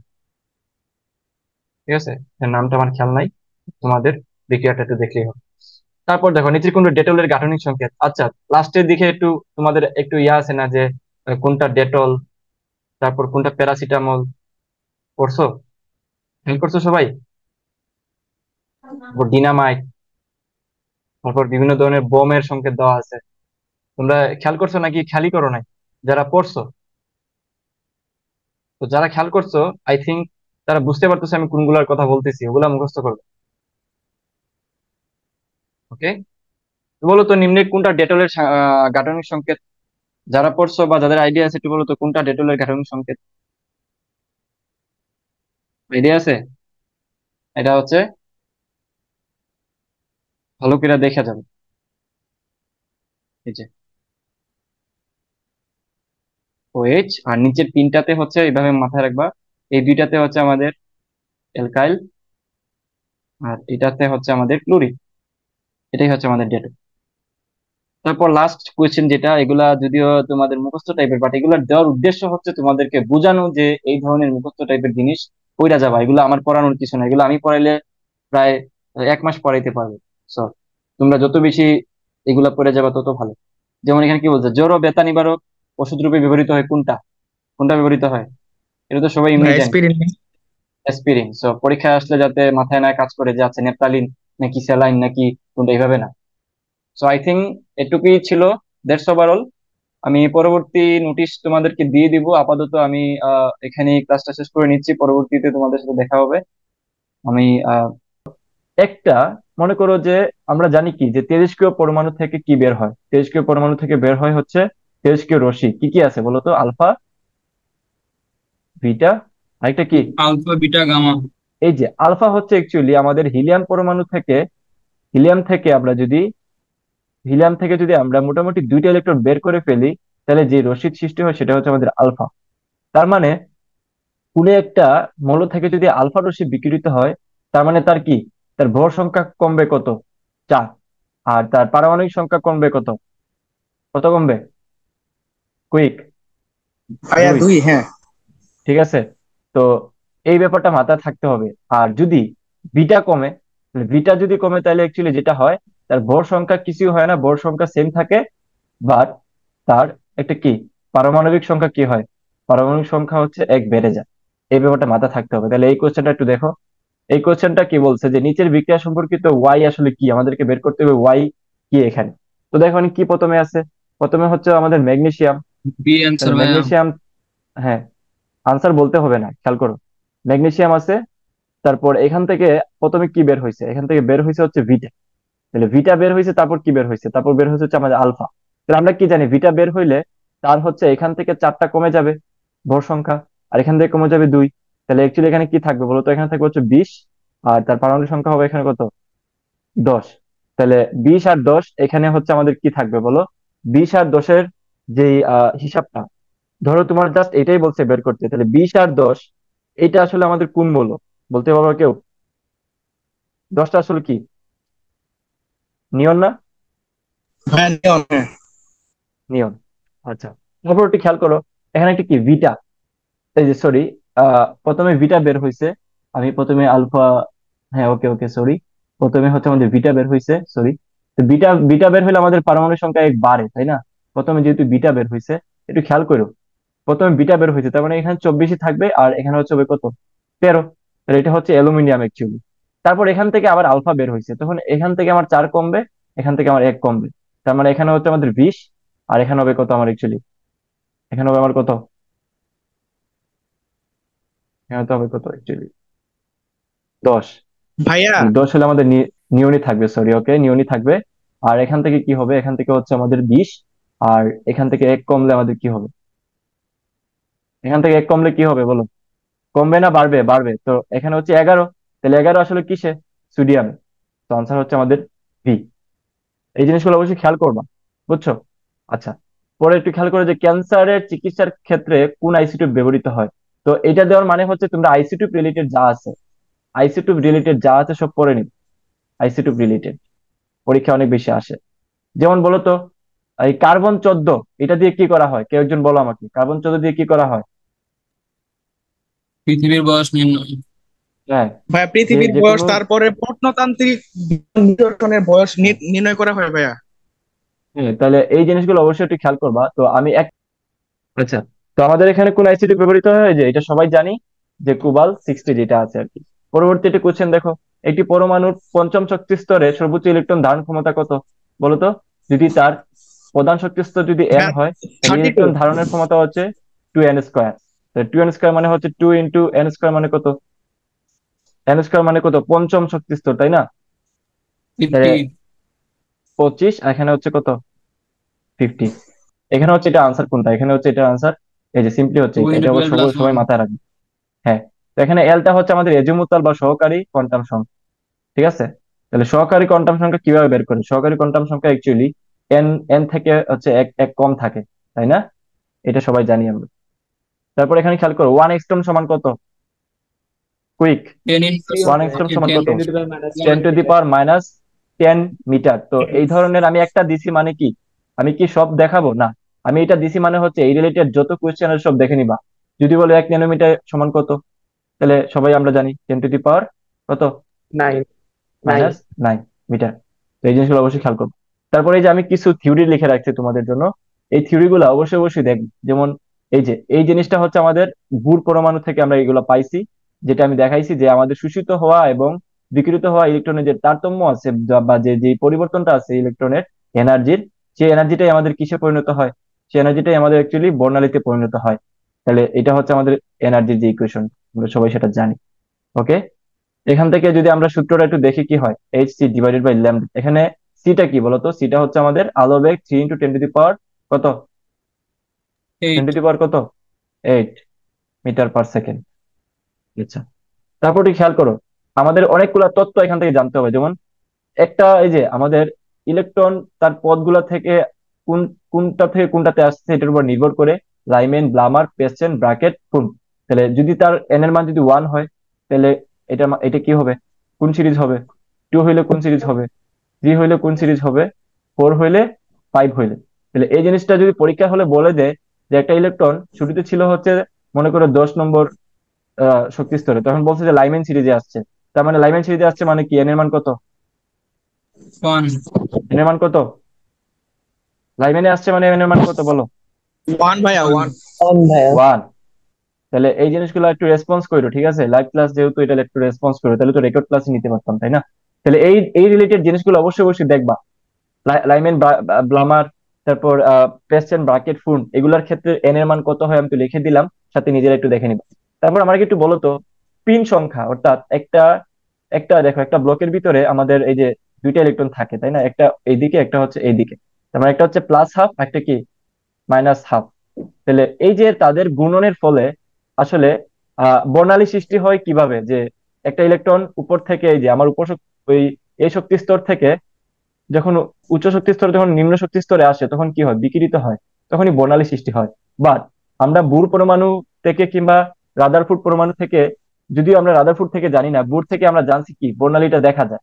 বাট ওইগুলা জাস্ট কি, জাস্ট এক এক একক বর্ণালী যেটা বুঝাইছে, বাট এখানে একক না, অনেকগুলা বর্ণালী এখানে সূক্ষ্মভাবে দেখা যায়।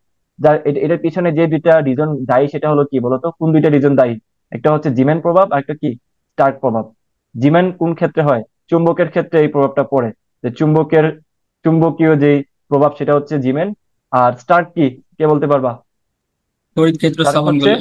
তড়িৎ ক্ষেত্র, তাহলে তড়িৎ ক্ষেত্রের জন্য যেই যেই বর্ণালী সৃষ্টি হয়, বর্ণালীর যেই সূক্ষ্ম পরিবর্তন হয়, সেটাই হচ্ছে আসলে আমাদের টার্কের যেই আহ, বিষয়টা। তারপর বুর পরমাণু মডেলে ইলেকট্রনের বর্ণালী ব্যাখ্যা করতে পারে না, এই যে এই ব্যাপারটা পরীক্ষা অনেক আসে, নোট করে রাখো। কি বলছে যে বুর মডেল একাধিক ইলেকট্রন বিশিষ্ট পরমাণুর বর্ণালী ব্যাখ্যা করতে পারে না। তাহলে কি বুড়ি কি করে বলতো? জাস্ট একটা ইলেকট্রন থাকে এমন এমন এমন এমন তোমার পরমাণুর ক্ষেত্রে এটা ইউজ করতে পারে। যদি এরকম বলে যে হিলিয়াম 2+, কোনো ইলেকট্রন নাই, তাহলে এটা দিয়ে হচ্ছে আমাদের কি হবে? দেখো একাধিক ইলেকট্রন বিশিষ্ট পরমাণু বর্ণালী ব্যাখ্যা করতে পারে না। তার মানে H2, মানে হিলিয়াম 2+, H+, লিথিয়াম কত হবে? লিথিয়াম 3+, এগুলা সবগুলা দিয়ে আসলে কি ব্যাখ্যা করা যাবে? এগুলা কি সবগুলা দিয়ে আসলে বুর বুর দিয়ে সবগুলো ব্যাখ্যা করা যাবে। কিন্তু যদি এইটা বলে হিলিয়াম+, এটা কি বুর দিয়ে ব্যাখ্যা ভাইয়া, করা যাবে? উপরে হিলিয়ামের ওখানে তো ইলেকট্রনই নাই, আর ইলেকট্রন না থাকলে তো বর্ণালী ব্যাখ্যা করাই যায় না। বুঝিনি। না, এটা তো একক বর্ণালীর ক্ষেত্রে প্রযোজ্য, এই জন্য যাবে না, যাবে না। খেয়াল করো, হিলিয়াম যে প্লাস, এটার ক্ষেত্রে কি যাবে? এটা কি বুর পরমাণু দিয়ে কি আমরা ব্যাখ্যা করতে পারবো? না। জি ভাইয়া, এটা তো যায়, কারণ এখানে তো একটা ইলেকট্রন ভাইয়া। শোনো, একটা ইলেকট্রন বলতে কি বুঝাইছে এখানে? আমরা যে হাইড্রোজেন প্লাস নিয়ে যে কাজ করছি, তার মানে কি এখানে আমাদের একটা ইলেকট্রন ছিল, সেটা বের হয়ে গেছে, তাই তো? আয়নিত হয়েছে।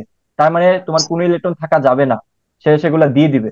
তাহলে ওই ওই রিলেটেড কি কি আছে? Helium H+, lithium 3+। সো হিলিয়ামের ক্ষেত্রে কিন্তু একটা ইলেকট্রন আছে, সো এটা দিয়ে হবে না। কথাটার মিনিং বুঝতে হবে। তো এই হচ্ছে বিষয়। তাহলে এটা মাথায় রাখবা খুব শর্টলি, যে তোমার অ্যাকচুয়ালি হাইড্রোজেন প্লাসের মতো যারা আছে, তাদেরকে আসলে বুর পরমাণু দিয়ে ব্যাখ্যা করা যাবে। তো দেখো, বা পরের যে টেবিলটা আছে, টেবিলটার দিকে একটু লক্ষ্য করো যেখানে কি বলছে। আইসোটুপ, আইসোবার, আইসোটুন, এগুলো কিভাবে মনে রাখবা বলো তো? আইসোটুপ হচ্ছে যাদের কি কি সেম। আইসোটুপ কারা বলো?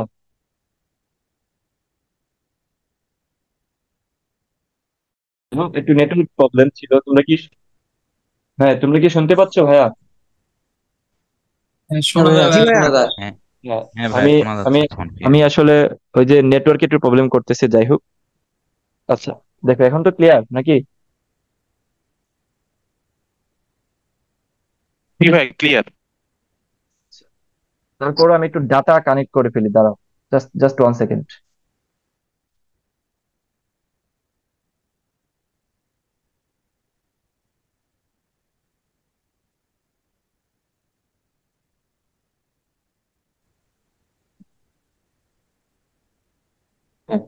আমাকে কি শোনা যাচ্ছে বলো তো?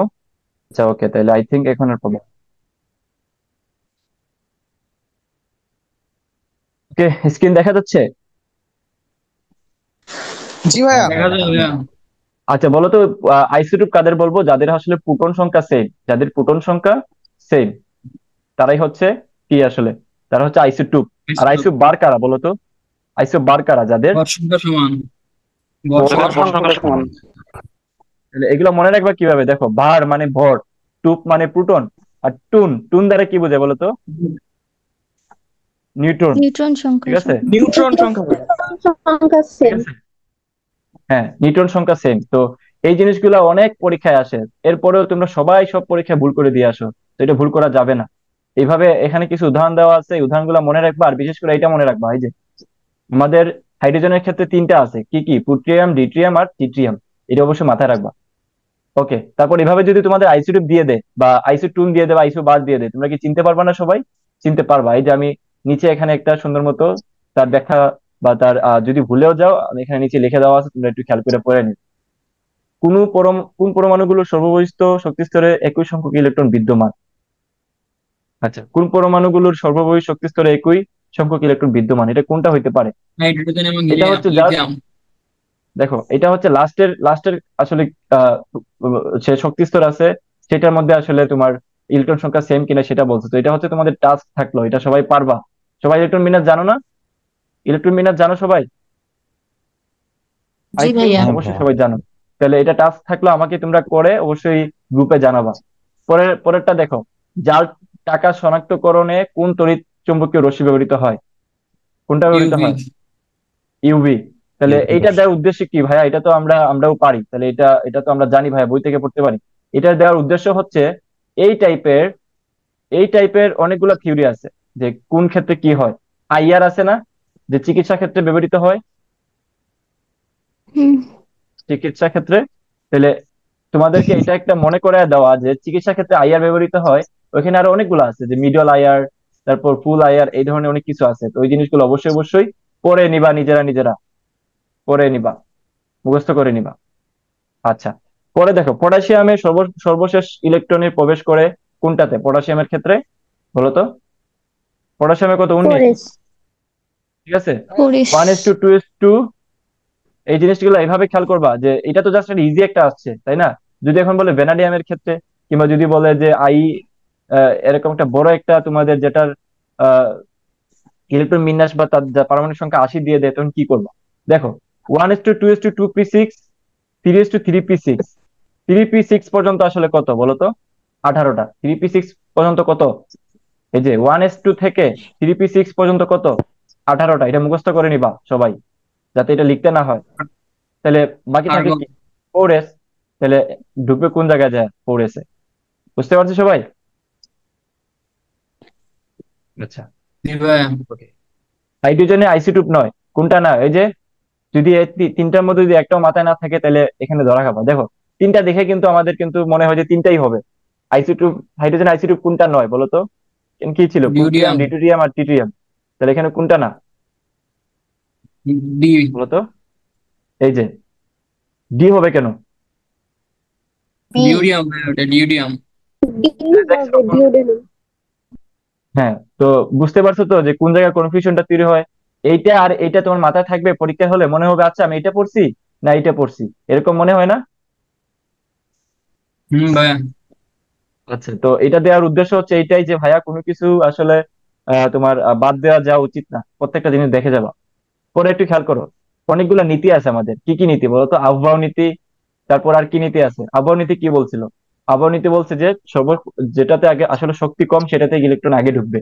শক্তির ক্রম কিভাবে দেখে বলো তো? n+l এর যে মানটা বা ভ্যালুটা, এটা কি আমরা সবাই জানি? শক্তি আসলে কিভাবে দেখে? n+l এর যে ভ্যালুটা, এটাই হচ্ছে শক্তি। তারপর এটা আমরা সবাই মোটামুটি জানবো। আর পাউলির বর্জন নীতি। পাউলির বর্জন নীতি কি ছিল? কেউ একজন বলো তো, কুইক। পাউলির বর্জন নীতি কি ছিল? যে কোনো পরমাণুর দুইটি ইলেকট্রনের চারটি কোয়ান্টাম সংখ্যার মানে কখনো এক হ্যাঁ, হতে পারে না। তিনটা কোয়ান্টাম সংখ্যা কখনোই সমান হবে না। এটা অবশ্যই অবশ্যই তোমার পরীক্ষায় আসে, যে কোনো পরীক্ষায় আসে। তো এটা ভালো করে মাথায় রাখবা যে কি বলছে। তাহলে চারটা কোয়ান্টাম সংখ্যা সমান হবে না। চারটা কোয়ান্টাম সংখ্যা কি আসলে বলো তো? আমরা জানি n, l, m, s। ঠিক আছে, এসটা কি বলতো? স্পিন। তো কোনো না কোনো একটা অবশ্যই চেঞ্জ থাকবে, যেটা বলে বেচারা নোবেল পাইছিল। তারপর পরেরটা খুবই গুরুত্বপূর্ণ, যে হুন্ডের নীতি। হুন্ডের নীতি আরেকজনে বলো, কুইক। হুন্ডের নীতি কি? দেখে বলবা না? অযুগ্ম অবস্থায় থাকবে। হ্যাঁ, ইলেকট্রন হচ্ছে সর্বাবস্থায় অযুগ্ম অবস্থায় থাকবে। মনে করো তোমার হাতে ইলেকট্রন আছে, মনে করো যে মনে করো কয়টা, যে 7টা, তাই তো? তাহলে 7টা। আর তোমার হাতে আছে এখানে হচ্ছে ধরো, এই যে তোমার কাছে ডি এর অরবিটালটা আছে, তাহলে 1 2 3 4 5টা। তো তুমি হুন্ডে কি বলে? হুন্ডে বলে আগে সবাইকে একটা একটা করে দাও, সবাইকে একটা একটা করে দাও। তাহলে কয়টা হলো? 1 2 3 4 5টা।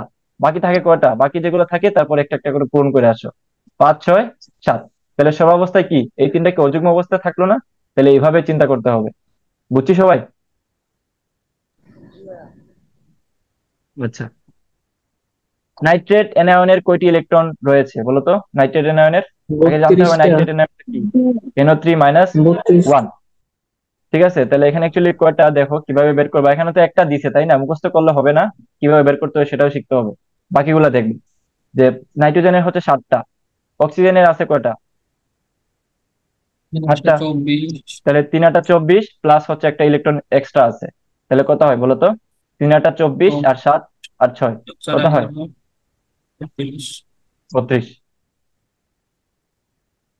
হিসেবটা ঠিক আছে কিনা দেখো তো? 3 8 24, 25 আর 7, 32। বুঝছি সবাই? আঠাশটা 32 ভাই। আচ্ছা, ওকে। পরে কোয়েশ্চেনটা খেয়াল করো যে কোবাল্ট এবং কোবাল্ট 2+, এর এর জন্য নিচের কোন যোজ্যতা ইলেকট্রন বিন্যাসটি সঠিক?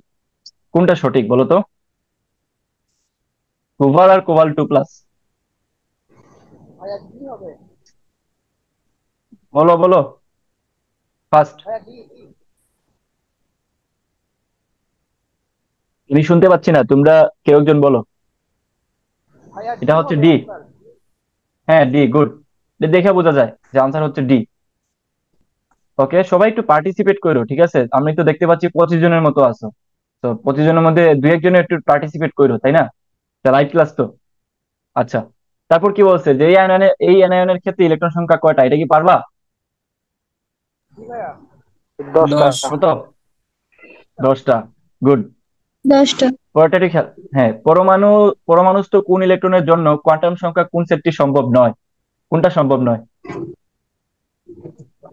এ নাম্বার। এই নাম্বার সম্ভব নয়? কোনটা সম্ভব নয়? আমরা জানি কি spin spin C quantum number, সংখ্যার মান কত হয়? সি নাম্বার হবে, প্লাস মাইনাস হাফ। সি নাম্বারে three plus minus divided half. 4। হ্যাঁ, তুমি আমাকে বলতে হবে না, জাস্ট একবার বললে হবে, তাই না? জাস্ট জাস্ট একবার বলবা যে ভাই সি, দ্যাটস ইট, আর কিছু বলতে হবে না। এটা রেকর্ড হচ্ছে ক্লাস। দেখো প্লাস মাইনাস কত, হাফ। তাহলে প্লাস মাইনাস হাফ, এই এই মানের বাইরে যাওয়ার কোনো চান্স আছে? নাই। তাহলে এখানে কি আছে? আর কিছু দেখার দরকার আছে? এখানে 3/4 আছে, দ্যাট মিনস এটা হচ্ছে এইটা। এইভাবে খেয়াল করবা। আচ্ছা, তারপরে একটু খেয়াল করো এখানে কি দেওয়া আছে, যে নিচের কোন বিন্যাসটি পাওলির বর্জন নীতি ও হুন নীতি সমর্থন করে? তাহলে পাওলির বর্জন নীতি এবং হুন্ডের নীতি সমর্থন করে কোনটা? তাহলে এই ক্ষেত্রে আমি তোমাদের একটু বলে দেই, তোমরা জাস্ট হুন্ডের ডি। নীতিটা একটু দেখবা। হ্যাঁ, তোমরা জাস্ট হুন্ডের নীতিটা এখানে চেক করবা, পাওলির নীতি দেখা লাগবে না। বুঝতে পারছো? হুন্ডের নীতি দেখলেই হয়ে যাবে। কিন্তু হুন্ডের নীতি মানছে কোনটা? ডি নাম্বার, স্পষ্ট দেখা যাচ্ছে। ওকে, তারপর হচ্ছে থায়োসালফেটে আয়নের সর্বমোট যোজন ইলেকট্রনের সংখ্যা কত? যোজন ইলেকট্রনের সংখ্যা কত বলো তো? সালফারের পারমাণবিক সংখ্যা কত বলো তো সালফারের? 16। আচ্ছা, সালফারের 16। তাহলে যোজ্যতা ইলেকট্রনের ক্ষেত্রে সালফারের কয়টা ইলেকট্রন থাকতে পারে বলো তো কেউ? কয়টা? এগুলো জানা আছে? 32। কয়টা? আচ্ছা, একটু wait। 6টা। 32, নিজেরা নিজেরা করো তো দেখি। 32 হবে ভাইয়া। আচ্ছা, খেয়াল করো এখানে সালফারের ক্ষেত্রে আমাদের কত? 16, তাই না? তাহলে 16 হইলে 1s2 2s2 2p6 কটা হইলো? 10টা। তাহলে 3s2 3p কত হবে? 4। 4। তাহলে যোজ্যতা ইলেকট্রন এখানে কয়টা বলো তো? কয়টা? 4 5 6, 6টা, তাই না? তাহলে এখানে 6 গুণ কত আছে? 2। তাহলে 6 গুণ 2 প্লাস অক্সিজেনের ক্ষেত্রে কত? 6। তাহলে 1s2 2s2 2p কত হবে অক্সিজেনের ক্ষেত্রে? 4 5 6 7 8, তার মানে কত হবে বলো? 4। 2p4 হবে না? তাহলে হ্যাঁ, তাহলে যোজ্যতা ইলেকট্রন কত? 4 5 6, তাহলে এখানেও 6। 6 ইন্টু 3, সাথে কত যোগ হবে? +2, কত হয়? এখানে 12, 3 6 18, এখানে কত? 2 20। 20 আর 12 কত? 32। বুঝাইতে পারছি সবাইকে? জি ভাইয়া। ভাইয়া সাউন্ড হচ্ছে। ঠিক হচ্ছে না? সাউন্ড কে করতেছে ভাই? আমি কি ক্লাস, আমি এর জন্য মানে আমি তোমাদের রেকর্ডেড ক্লাস নিব তাহলে এরকম করলে।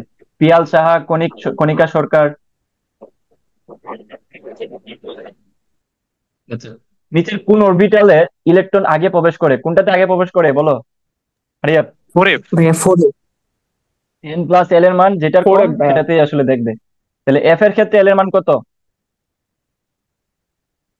ভাইয়া দেখো 3। n, হ্যাঁ 3। এখন হচ্ছে এল, তাহলে এন এর মান যদি 1 2 3 হয়, তাহলে এটা হবে হচ্ছে কত? 0 1 2। তাহলে এখানে হবে অ্যাকচুয়ালি এস পি ডি। আর এখানে হচ্ছে কত? 4। এখানে হচ্ছে 3। এখানে হচ্ছে কত? এফ। তাহলে এল এর মান কত? 3। আর এখানে দেখো প্রত্যেকটা N N N plus L এর মান বের করলে আনসার কত আসে বলো? এখানে তো দেওয়াই আছে। আনসার কত আসবে? কোনটাতে ঢুকবে আগে? 4 5 6 7, 4 এখানে ভাইয়া। 5। হ্যাঁ 5। আর এখানে ডি কত? 3। তাহলে এখানে মানটা বেশি আসতেছে, তাহলে আনসার কত? এ বি সি ডি কোনটা? মানগুলো একটু চেক করবা। ভাইয়া অ্যান্সার তো এ হবে ভাইয়া, 4F। 4F। বাকিগুলোর মান কি বেশি? ভাইয়া সবগুলোর মানই 7। সাত। সবগুলোর মানে 7, কিন্তু এন এর মানটা ছোট এ কারণে। গুড। যদি প্রত্যেকের ক্ষেত্রে n+l এর মান যদি সমান যদি হয়, তার মানে আগে কোনটাতে ঢুকবে, যেটার n এর মান ছোট। এটা বুঝতে পারছো? গুড। তাহলে এখানে আনসার হবে হচ্ছে এ নাম্বার। শক্তি বৃদ্ধির জন্য ক্রম কোনটা, এটা কি করতে পারবা না নিজেরা নিজেরা? ঠিক আছে, এটা পারবা। n+l, যেহেতু আগের থিওরিটা দেখাইছি, তো এটা তোমরা পারবা নিজেরা। পরে দেখো, এই জিনিসগুলো অবশ্যই করাই আসছে যে n যদি হয় আমাদের প্রধান শক্তি স্তর, তাহলে মোট ইলেকট্রন সংখ্যা হচ্ছে 2n²। আর যদি হয় জাস্ট অরবিটাল সংখ্যার ক্ষেত্রে কি হবে ফর্মুলাটা, জাস্ট n²। কারণ কি, আমাদের অরবিটাল সংখ্যা যদি হয় এইভাবে, যে তিনটা দেওয়া আছে মনে করো, যে 1 2 3, এখানে n এর মান কত, 3। তাহলে ইলেকট্রন কিভাবে হবে এখানে, প্রত্যেক ঘরে কয়টা কইরা, দুইটা কইরা।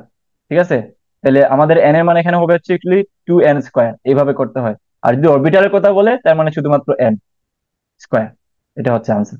আমরা সবাই এটা মাথায় রাখবো, কারণ অনেকেই দিয়ে আসবা কি অরবিটাল দেখে 2n² মাইরা দিয়ে আসবা, এটা হবে না। ঠিক আছে, ওকে। পরবর্তীটা পরবর্তীতে দেখো, এই জিনিসগুলো অবশ্যই খেয়াল করবা, যে আমি বক্সে যেগুলো ঢুকাই দিছি তোমাদেরকে, এই জিনিসগুলো তো অবশ্যই নিজেরা নিজেরা দেখবা, প্লাস একটু খেয়াল করো। এখানে প্রধান কোয়ান্টাম সংখ্যা, এই যে এস, পি, ডি, এফ, এগুলো হচ্ছে উপশক্তি স্তর। তাহলে উপশক্তি স্তরে আসলে কোনটাই কি আমাদের কি বলা যায়, বুঝায়, সেটা অবশ্যই মাথায় রাখতে হবে। যেমন এস এর ক্ষেত্রে কি হয়, এস এর ক্ষেত্রে সর্বোচ্চ ইলেকট্রন কয়টা থাকতে পারে, দুইটা। পি এর ক্ষেত্রে কয়টা, পি এর ক্ষেত্রে কয়টা, 6টা। ডি এর ক্ষেত্রে কয়টা, 10টা। এফ এর ক্ষেত্রে কয়টা, 14টা। তাহলে এই জিনিসগুলো অবশ্যই মাথায় রাখতে হবে। এই যে নিচে দেওয়া আছে ফর্মুলাগুলো, আমি সব ফর্মুলাগুলো লিখে দিচ্ছি তোমাদেরকে, যাতে করে প্লাস পিডিএফ দেখেও তোমাদের মানে মাথায় এটা আসে আর কি। শোনা যাচ্ছে আমাকে? জি ভাইয়া, শোনা যায়। আচ্ছা। দেখো, উত্তেজিত অবস্থায় হাইড্রোজেন পরমাণুর কোয়ান্টাম সংখ্যা হচ্ছে এইটা। এই বিশিষ্ট অরবিটালটি কোনটা বলো তো? এই যে এখানে এল এর মান দেওয়া পি আছে 1, অরবিটাল। এল এর মান 1, এল এর মান 1 মানে কি, পি অরবিটাল। কারণ আমরা একটু আগে দেখে আসছি এল এর মান হচ্ছে 0 থেকে শুরু হয়, 0 1 2 3। তাহলে এখানে হবে হচ্ছে একটা এস, পি, ডি, এফ। এই জিনিসগুলো অবশ্যই খেয়াল করবা। তাহলে যেহেতু এখানে এল এর মান 1, তো এখানে আমাদের পি হবে আনসার। পরে খেয়াল করো, একটি মৌলের প্রধান শক্তি স্তরের মান হচ্ছে n=4। উপশক্তি স্তরে মোট অরবিটাল সংখ্যা কত? 16টি। বলো। 2n²। ঠিক আছে, 16টি। দেখো, এটা অনেকবারই পরীক্ষায় আসে, তারপরেও পোলাপান পারেন, মাথার মধ্যে এন মানে স্কয়ার হয় ভাই। কি হারায় ফেলে। দেখো, একটি রেডিও ওয়েভের তরঙ্গ দৈর্ঘ্য 0.1 কিলোমিটার, এর কম্পাঙ্ক কত বলতো? তাহলে আমাদের এখানে দেওয়া আছে কি, দেওয়া আছে ল্যামডার মান, আমাদেরকে বলছে কম্পাঙ্ক কত। তাহলে রেডিও ওয়েভ হচ্ছে আসলে আলোর ক্ষেত্রে বোঝায়। তাহলে আমরা জানি কি, v=f λ। তাহলে এখানে কি কনভার্সনটা হবে, বিটা হবে c=f λ। তাহলে আমাদের কি বের করতে বলছে, আমাদেরকে বের করতে বলছে ফ্রিকোয়েন্সিটা। তাহলে এফ হবে c/λ। তাহলে সি কত বলতো, 3 × 10⁻⁸। আর ল্যামডা কত, 0.1 × 10⁻³ কিলোমিটারকে মিটারে নিলাম। তাহলে এটাকে অ্যাকচুয়ালি কি করা যায় বলতো, তৃতীয় জায়গায় থাকলো এখানে। এইটা 0.1 কে আমরা কি লিখতে পারি, 10⁻⁻1। তাহলে -1 হচ্ছে 3 এর সাথে কি হবে, জাস্ট 2। তাহলে 2 আমরা জাস্ট কি হবে বলতো, 10⁻8 - 2। তাহলে 3 × 10⁻6। ক্যালকুলেশনটা কি বুঝছি সবাই? জি জি ভাইয়া। ভাইয়া। ওকে। বুরের তত্ত্ব অনুসারে হাইড্রোজেনের দ্বিতীয় শক্তি স্তরে ব্যাসার্ধ ও শক্তি হলো কোনটা? দেখো, এই জিনিসগুলা অবশ্যই অবশ্যই মাথায় রাখবা, বিশেষ করে পরীক্ষায় অনেক বেশি এটা নিয়ে প্যারা খাও তোমরা।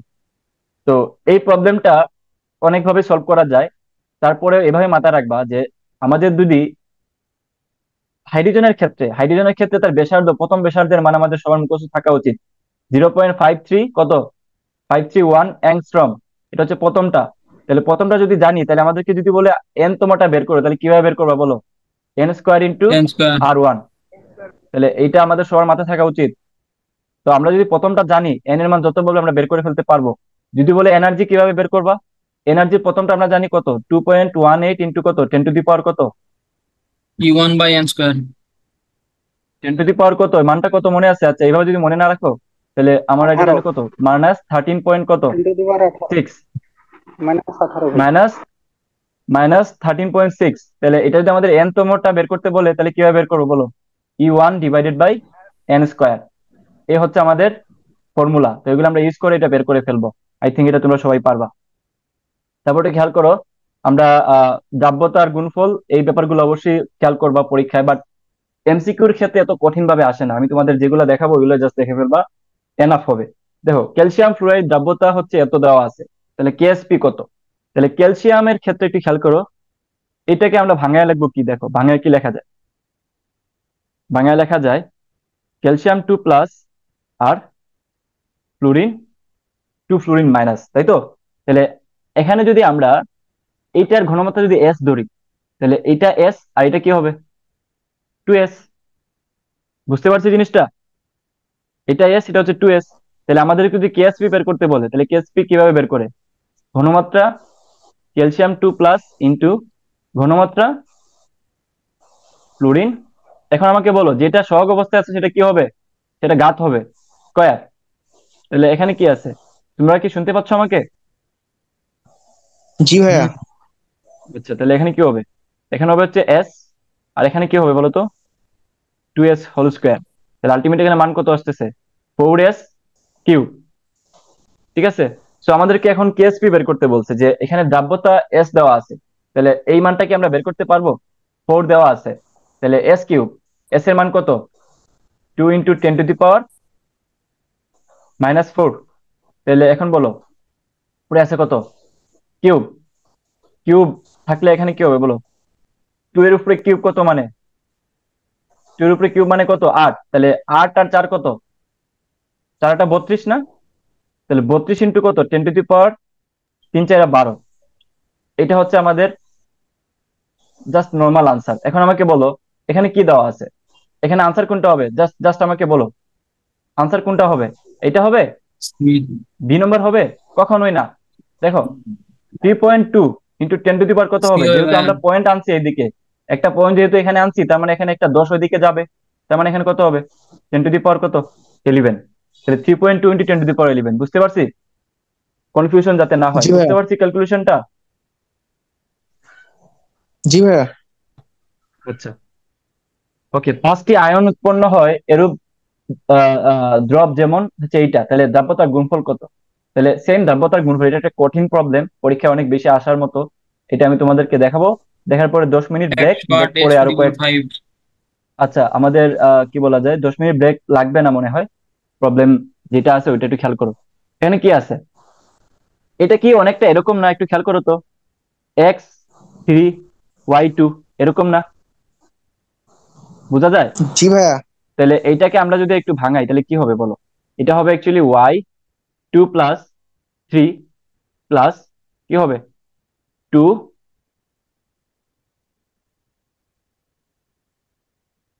কি হবে? 2x মাইনাস, এটা এইভাবেও হইতে পারে, কোনো প্যারা নাই, যে x2 - হইতে পারে। তো এটা হচ্ছে আমাদের মৌলের উপরে এটা হচ্ছে ডিপেন্ড করে, বাট বেসিক জিনিস এরকমই হবে। তাহলে এরকম যদি হয়, একটু খেয়াল করো তো, এটা যদি আমাদের s হয়, এটা হবে 3s, এটা কি হবে? 2s, তাই তো?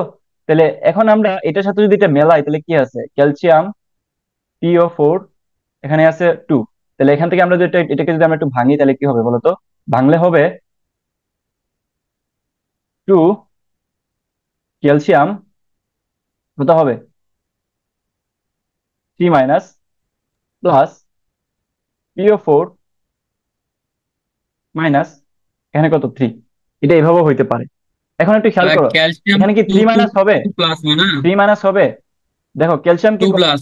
তোমার তিনটা ছাড়তে পারে না, তো এখানে হবে 2 মাইনাস। 2 মাইনাস হবে না, প্লাস হবে, যেহেতু ক্যালসিয়াম আসলে আমাদের কি মিডকার ধাতু। তো এইভাবে চিন্তা করতে হবে। তাহলে এটা হচ্ছে আমাদের 2s, এটা হচ্ছে আমাদের 3s। তাহলে এখন যদি আমাদেরকে কেএসপি বের করতে বলে তাহলে কিভাবে বের করবো? Calcium 108s⁻5। 2 প্লাস, হ্যাঁ গুড, স্কোয়ার ইন্টু কত হবে? এখানে হবে হচ্ছে PO4 মাইনাস হচ্ছে কিউব। তো মুখস্থ করলে হবে না, আমি জাস্ট যেভাবে দেখাচ্ছি এইভাবে একটু খেয়াল করে সবগুলা বের করতে পারবো। এখানে হবে কত? এখানে হবে হচ্ছে অ্যাকচুয়ালি 2s স্কোয়ার ইন্টু, এখানে হবে কত? এখানে হবে হচ্ছে 3s কিউব। তো এটা একটু গুণ করলেই তোমাদের 108 মান চলে আসবে। 108 × s⁻5। দেখো তারপর হচ্ছে নিচের কোন যৌগটিতে আয়নিক, সমযোজী ও সন্নিবেশ এই 3 প্রকারের বন্ধন বিদ্যমান? বলতো এটা এটা অনেক পরীক্ষায় আসা অনেক বেশিবার একটা প্রবলেম। সো দেখো, তিনটাই আয়নিক, সমযোজী এবং সন্নিবেশ, দেখে কোনটা মনে হচ্ছে আনসার হবে? এই ভাইয়া তিনটাই সম্ভবত থাকে এ। হচ্ছে, দেখো আমি একটা ট্রিক শিখিয়ে দিই। জটিল যৌগ যেগুলা, মাথায় রাখবা, জটিল যৌগ যেগুলা, জটিল যৌগতে হচ্ছে মূলত এই তিনটা জিনিসের কম্বিনেশন থাকে। সো এই ধরনের প্রবলেম, জটিল যৌগ যেটা থাকবে সেটাই হবে আনসার এখানে। তাহলে এখন বলো তো আনসার কোনটা হবে? ভাইয়া সি। ঠিক, ঠিক আছে।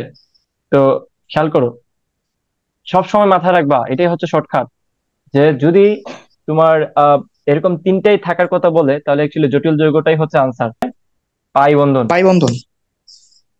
অ্যাকচুয়ালি এরকম থাকে, আমি তোমাদেরকে একটু আইডিয়া দিই। অ্যাকচুয়ালি এটা আমরা সবাই জানি, তারপর একটু আইডিয়া দিচ্ছি। মনে করো যে এভাবে থাকতেছে যে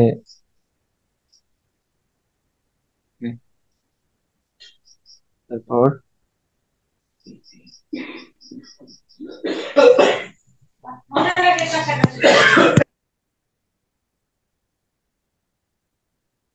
এই হচ্ছে, তারপর আরেকটা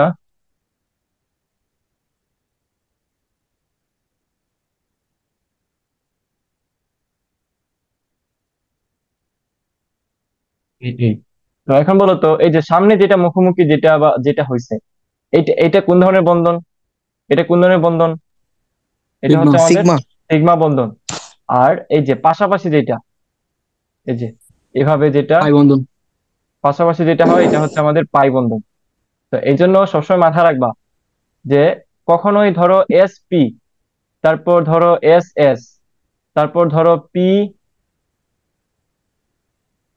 পি এবং পি, এগুলা কি হয়? এগুলা তিন ক্ষেত্রে আমাদের কি ধরনের বন্ধন হয় বলো তো? তিন ক্ষেত্রে আমাদের সিগমা বন্ধন সম্ভব। ঠিক আছে, কেন সম্ভব দেখো তো। এটাতে মনে করো হাইড্রোজেন যুক্ত হইতে পারে না, এটাতেও তো হাইড্রোজেন যুক্ত হইতে পারে। তাহলে এখানে হইলো কি, এটা হচ্ছে আমাদের ধরো পি বন্ধন, আর এটা হচ্ছে আমাদের এস বন্ধন। তাহলে এস পিও হচ্ছে, এস এস ও হবে, পিপিও হবে। তাহলে সব ক্ষেত্রে হবে পাই বন্ধন, সরি সিগমা বন্ধন। বাট পাই বন্ধন হয় শুধুমাত্র কোন ক্ষেত্রে বলো তো? পাই বন্ধন হয় শুধুমাত্র, শুধুমাত্র কিসে?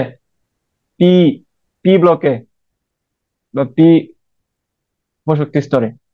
আমরা কি এটা বুঝছি সবাই? আচ্ছা, দেখো, পি যদি তোমার না হয় তাহলে পাশাপাশি যে যে তোমার অধিক্রমণ হওয়াটা, এটা কি পসিবল? শুধুমাত্র এইভাবেই থাকে কি, পি তো এইভাবে থাকে তাই না, পিটা এইভাবে থাকে। তো শুধুমাত্র পিতেই আসলে আমাদের পাই বন্ধনটা পসিবল, আদারওয়াইজ আমাদের এটা পসিবল না। সবাই বুঝছি এটা? এটা পরীক্ষায় জি আসে ভাইয়া। কিন্তু, যে পাই বন্ধন কিসে পসিবল। আচ্ছা, তারপর দেখো এখানে আমাদের কিছু প্রবলেম আছে, যে সালফিউরিক অ্যাসিডের কেন্দ্রীয় পরমাণু কোন প্রকারের সংকরণ ঘটে। তো এই প্রবলেমটা আসলে শুধুমাত্র এইটা না, আমি এটা দিয়ে বুঝাচ্ছি, এই টাইপের যত প্রবলেম আছে সবগুলো তোমরা একটু শিখে ফেলবা। কিভাবে বের করবা দেখো। কেন্দ্রীয় পরমাণু এখানে কোনটা বলো তো? কেন্দ্রীয় পরমাণু হচ্ছে এখানে সালফার। সালফার। তোমাকে বলো, সালফারের ক্ষেত্রে, সালফারের ক্ষেত্রে তার যুযতা স্তরে কয়টা ইলেকট্রন থাকে? 6টা। যুযতা স্তরে 6টা ইলেকট্রন থাকবে তাই না? তা আমরা, আই থিঙ্ক গত ক্লাস যারা করছো তারা হয়তো জানো যে আমরা একটা শর্টকাট জানি, সবাই শর্টকাট জানি আমরা সংকরায়ন বের করার। শর্টকাটটা হচ্ছে, একটু নিচে খেয়াল করো, সবাইকে দেখতে পাইতেছো? নিচে আমি একটু লিখে দিছি, খেয়াল করো। এই যে শর্টকাটটা কি বলছে প্রথমে একটু খেয়াল করো, যে হাফ ইন্টু কেন্দ্রীয় পরমাণুর যোজ্যতা, হাফ ইন্টু কেন্দ্রীয় পরমাণুর যোজ্যতা। তাহলে আমরা যদি একটু বসাই, এটা একটু খেয়াল করো তো, যে হাফ ইন্টু কেন্দ্রীয় পরমাণুর যোজ্যতা কত ভাইয়া বলো তো সালফারের? 6। তারপর প্লাস কি বলছে দেখো, যে কেন্দ্রীয় পরমাণুর সাথে একযোজী পরমাণুর সংখ্যা, এখানে কি একযোজী পরমাণু আছে? সালফিউরিকে জি কি ভাই, একযোজী হাইড্রোজেন। পরমাণু আছে? আছে। হাইড্রোজেন কয়টা আছে? 2টা, দিলাম 2। প্লাস তাদের কোনো চার্জ নাই, ঠিক আছে, মাইনাস ক্যাটায়ন প্লাস এনায়ন, তাদের কোনো চার্জ নাই। তাহলে 6 2 হচ্ছে কত? 8, ভাগ করলে হয় 4। তাহলে বলো তো 4 হইলে তার সংকরণ কোনটা হবে? S P sp3। P three. তাহলে 3 আর 1 4, তার মানে এটা আনসার হচ্ছে বি। এ হচ্ছে আমাদের সিস্টেম। তারপর এভাবে করে দ্বিতীয়টা আনসার কি হবে বলো তো? আরিয়াব, PCl3 PCl3 কোনটা ভাইয়া হবে? এটাও sp3।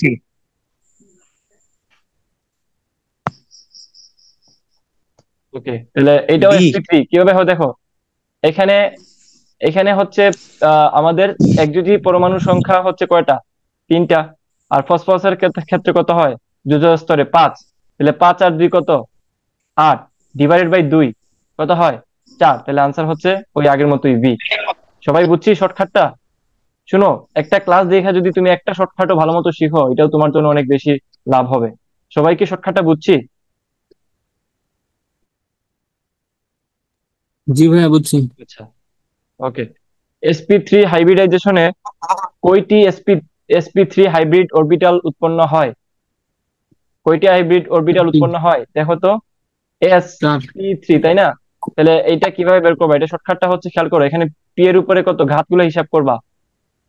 3 আর এস এর উপরে ঘাত কত? 1। তাহলে 3 + 1 আলটিমেটলি 4। তাহলে আনসার কত? 4। আচ্ছা, নিচের কোনটিতে সবচেয়ে বড় বন্ধন কোণ আছে? সবচেয়ে বড় বন্ধন কোণ কোনটাতে থাকে? এটা করতে গেলে আমাদেরকে বন্ধন কোণ সংক্রান্ত যত প্রবলেম আছে সবগুলো পড়ে নিব। ওকে, এটা তোমাদের কাজ। দেখো, আমি কিন্তু সবকিছু এক এক ক্লাসে পড়াইতে পারবো না, আমি তোমাদেরকে যেগুলো পড়তে বলছি এগুলো নিজে পড়ে নিবা। খেয়াল করো, মিথেনের ক্ষেত্রে কত হয় বলো তো? বন্ধন কোণ 109.5। তারপর BaCl3 এর ক্ষেত্রে হয় 120। তারপর অ্যামোনিয়ার ক্ষেত্রে কত হয়? 107.5। আর পানির ক্ষেত্রে কত হয়? 104.5। 104। এরকম মেবি। তো হ্যাঁ, আশেপাশে একটা মান। তাহলে এখানে দেখেই বোঝা যাচ্ছে এটা আনসার কত? ডি। আচ্ছা, তারপর দেখো যে কিছু পরমাণুর ক্ষেত্রে আমাদের কোণ কিন্তু এজিউম করে ফেলা যায়। দেখো তো, এখানে অ্যাকচুয়ালি VCl3, এখানে আমাদের হয় sp3, তাই না? আমাদের sp3 হচ্ছে এখানে আমাদের সংকরায়ন হয়।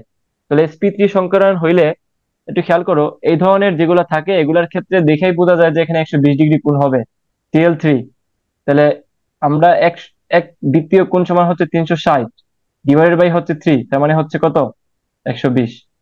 আচ্ছা, যাই হোক, পরের প্রবলেমটা দেখো। পরের প্রবলেম যেগুলা সবচেয়ে বেশি পরীক্ষায় আসে হচ্ছে ফাজানের পুলারায়ন নিয়ম। পুলারায়ন নিয়মটা কি? যে কোনো ক্যাটায়ন দ্বারা অ্যানায়নের পুলারায়নের পরিমাণ কয়েকটি শর্ত দ্বারা নির্ধারিত হয়। তো দেখো, পুলারায়ন ব্যাপারটা কি কি এটা আমরা সবাই জানি মোটামুটি। পুলারায়ন ব্যাপারটা জানি অ্যাকচুয়ালি কি। পুলারায়নের ব্যাপারটা হচ্ছে সমযোজী যৌগে কি আয়নিক বন্ধনের দেখো, প্রবলতা। একটু খেয়াল করো, এই জায়গায় অনেকেই কনফিউশন তৈরি হয়, আমি এই জন্য লিখে দিছি তোমাদেরকে। এই যে পুলারায়ন যত বেশি, সেটা কি তড়িৎ যদি বন্ধনের সমযোজী বৈশিষ্ট্য তত বেশি। তাহলে পুলারায়ন যত বেশি, তার মানে হচ্ছে তড়িৎ যুজি যেগুলো আছে, তার মানে আয়নিক যৌগ যেগুলো আছে ওগুলাকে ওগুলাতে কিসের বৈশিষ্ট্য দেখা যায়? সমযোজী বৈশিষ্ট্য। এটা হচ্ছে আমাদের ফাজানের নীতি দিয়েও আমাদের শিখতে হবে। তাহলে আই থিঙ্ক পুলারায়নের ব্যাপারটা মাথায় রাখবা। তাহলে কি কি ব্যাপার দেখো তো। যে শর্ত হলো, ক্যাটায়ন ও অ্যানায়নের চার্জ যত বেশি হবে সে তত বেশি কি আয়নিক যৌগে তত বেশি সমযোজী বৈশিষ্ট্য পরিলক্ষিত হয়। অ্যানায়নের আকার যত, আচ্ছা 2 নম্বরটা খেয়াল করো, এটা অনেক বেশি পরীক্ষায় আসে। যে ক্যাটায়নের আকার যত ছোট, ক্যাটায়নের আকার যত ছোট, ক্যাটায়ন মানে কি প্লাস চার্জের যেই মৌল সেটা, ক্যাটায়নের আকার যত ছোট হয় এবং অ্যানায়নের আকার যত বড় হয় তত সেই কি এসব শর্ত মেনে চলে আর কি। তারপর একটু খেয়াল করো, ফাজানের নীতি কি বলতেছে? যে ক্যাটায়নের আকার যত ক্ষুদ্র হয় ওই আগের মতোই অ্যানায়নের আকার যত বড় হয় এবং চার্জ সংখ্যা যদি বেশি হয়। তাহলে আমরা এই যে থিওরিগুলা দেখলাম, এই থিওরির সবগুলোর অ্যাপ্লিকেশন এখানে দেখি, তাহলে আমরা সবার ক্লিয়ার হয়ে যাবে। খেয়াল করো, পানিতে দ্রাব্যতা বৃদ্ধির সঠিক ক্রম কোনটা? আচ্ছা, আগে আমাকে একজনে একটু বলো তো দ্রাব্যতার ক্রম। তাহলে দ্রাব্যতা কোনটাতে বেশি, আয়নিক যৌগে নাকি সমযোজী যৌগে? স্যার, দ্রাব্যতা ভাই কোনটাতে আয়নিক বেশি? যৌগে। আয়নিক যৌগে।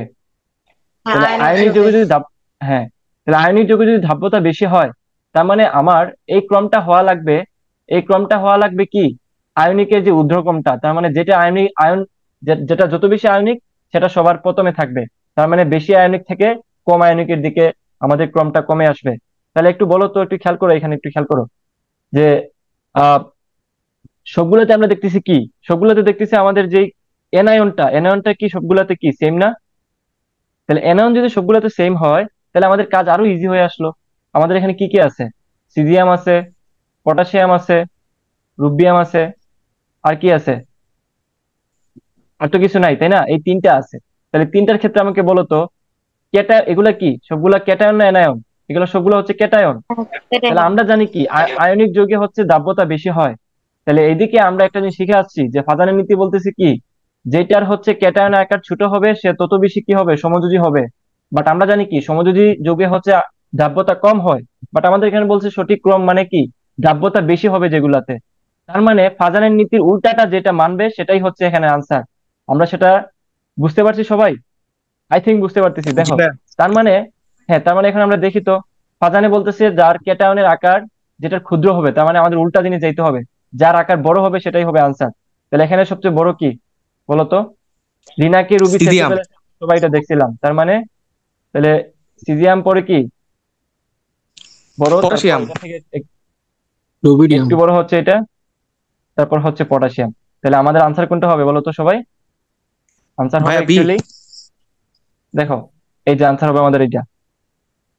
তাহলে প্রথমে হচ্ছে দেখো, লিনাকে রুবি সেচে ফেলেছে, তার মানে সোডিয়াম, পটাশিয়াম, সিজিয়াম। তাহলে এই ক্রমটা সবার মাথায় থাকলে আমাদের হয়ে যাবে। আনসার হচ্ছে বি। ওকে, আচ্ছা।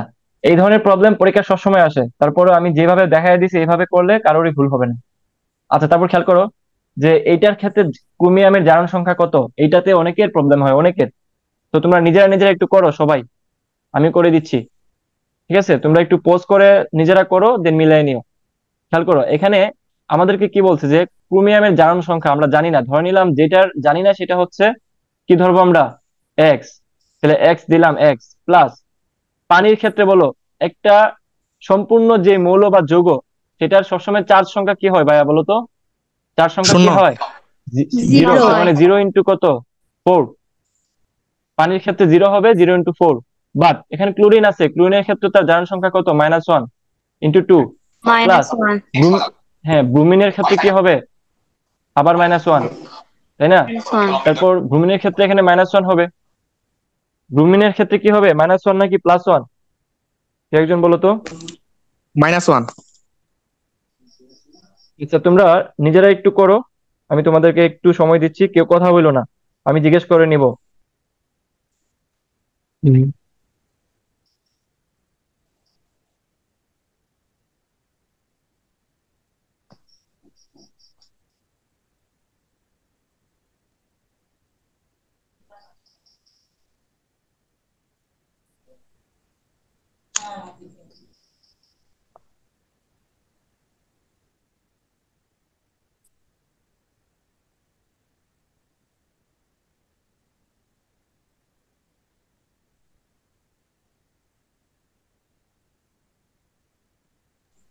বলো আনসার কত বলো তো। ভাইয়া 3। 3 হবে, +3। হ্যাঁ, তাহলে আই থিঙ্ক সবাই এটা পারছো। এখানে জাস্ট কি, জাস্ট এটার, যেহেতু আমরা জানি যে চার্জ সংখ্যা 0 হয়, তাহলে চার্জ সংখ্যা 0 হইলে তাহলে এটা কি হবে? হ্যাঁ, তাহলে এখানে -3 আর সমানের পাশে গেলে হচ্ছে +3 হয়ে যাবে। আই থিঙ্ক সবাই বুঝছো এটা। আচ্ছা, সবার একটা টাস্ক আছে, আমি টাস্কটা এখন দিচ্ছি না, আমি তোমাদেরকে করেই দিচ্ছি। তো যারা করবা তারা একটু পোজ করে করে নাও, বাট আমি এটা করে দিচ্ছি। খেয়াল করো, জটিল যৌগে আয়রনের জারণ সংখ্যা কত? তাহলে এটাও তো আগের মতো হবে, তাই না? আমরা আয়রনের ক্ষেত্রে হবে, হ্যাঁ। কি ধরে নিব, এক্স। এক্স। আর এখানে পটাশিয়ামের ক্ষেত্রে তার জারণ সংখ্যা কত, +1 না? পটাশিয়াম তো আমাদের হ্যাঁ, গ্রুপ +1 2 এর মৌল। তাহলে +1 × 4। তারপর হচ্ছে এখানে কি, এখানে আমরা, এটা হচ্ছে এক্স প্লাস সায়ানাইডের চার্জ সংখ্যা কত, -1 -1 × -1 6 -1 × 6 = 0। তাহলে এখানে কত হবে বলো? এখানে হচ্ছে -4, তারপর হচ্ছে এখানে কত, +4, মাইনাস না তো, এখানে জাস্ট +4 হবে, সরি, +4, তারপর এখানে হচ্ছে এক্স, এখানে হচ্ছে -6, এখানে হচ্ছে 0। তার মানে সিম্পলি এটা আনসার কত, +2। 2 হবে। এই হচ্ছে বিষয়। আচ্ছা, সোডিয়াম মৌলের পারমাণবিক ব্যাসার্ধ কত? একটু খেয়াল করো, এই ধরনের প্রবলেম বেশি আসে হচ্ছে তোমার কৃষিতে। সো একটু খেয়াল করো, এবং জিএসটিতে কম্বাইন্ড আসার পর থেকে এই ধরনের প্রবলেম বেশি আসে, এবং কৃষিতে তো আসেই, কৃষিতে বাউতে আসে, সাউথে আসে। খেয়াল করো। তো এই ধরনের প্রবলেমের ক্ষেত্রে তোমরা বেশি বেশি থিওরি মুখস্থ করবা, ঠিক আছে? বেশি বেশি থিওরি মুখস্থ করবা। এই জন্য আমি এটা দিছি, একটা দিছি যাতে বাকিগুলো মুখস্থ করো। এটা আনসার হচ্ছে সি। তারপর বলো তো 10 গ্রাম হাইড্রোজেনের অণুর সংখ্যা কত? এই ধরনের ছোটখাটো প্রবলেম আসে।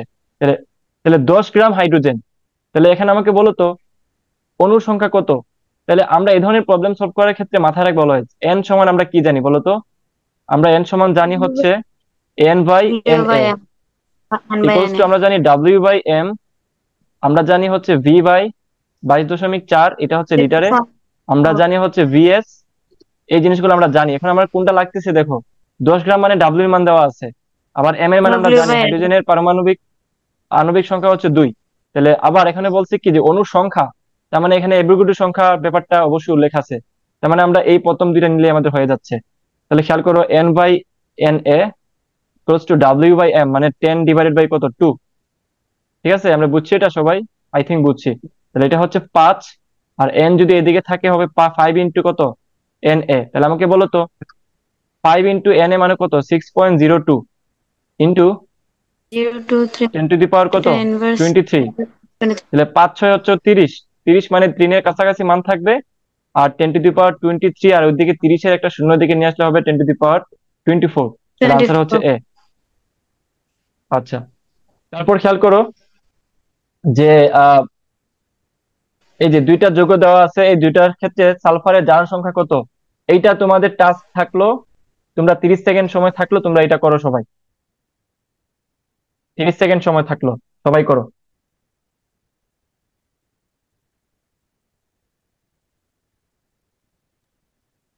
জাস্ট কমেন্ট করবা, মুখে বলতে হবে না, কমেন্ট করবা, কমেন্ট করবা, বলা লাগবে না। আচ্ছা, তো দেখো এটা আগের মতোই, এখানে বলছে সালফারের জারণ সংখ্যা, তার মানে আমরা সালফারের ক্ষেত্রে এক্স ধরে নিব। তাহলে 2x প্লাস, এখানে অক্সিজেনের ক্ষেত্রে হচ্ছে -2 চার্জ, তাহলে 3টা আছে, এবং এই যে এখানে কত আছে -2, মানে এটার ওভারঅল চার্জ কত? ওভারঅল চার্জ কত বলো তো? -2, তাই না? তাহলে এখান থেকে যদি আমরা এক্স এর মান বের করি, কিভাবে বের করবো বলো তো? 3 দুগুণা 6, তাহলে -2 প্লাস 6 কত হলো 4। তাহলে এক্স ইকুয়ালস টু হবে কত 2। তাহলে আমাদের প্রথমটাতে হচ্ছে জারণ সংখ্যা ছিল এক্স ইকুয়ালস টু 2। পরেরটার দিকে খেয়াল করো, পরেরটার ক্ষেত্রে এখানে কি হবে 4x প্লাস -2 ইন্টু কত 6, ওভারঅল চার্জ কত -2।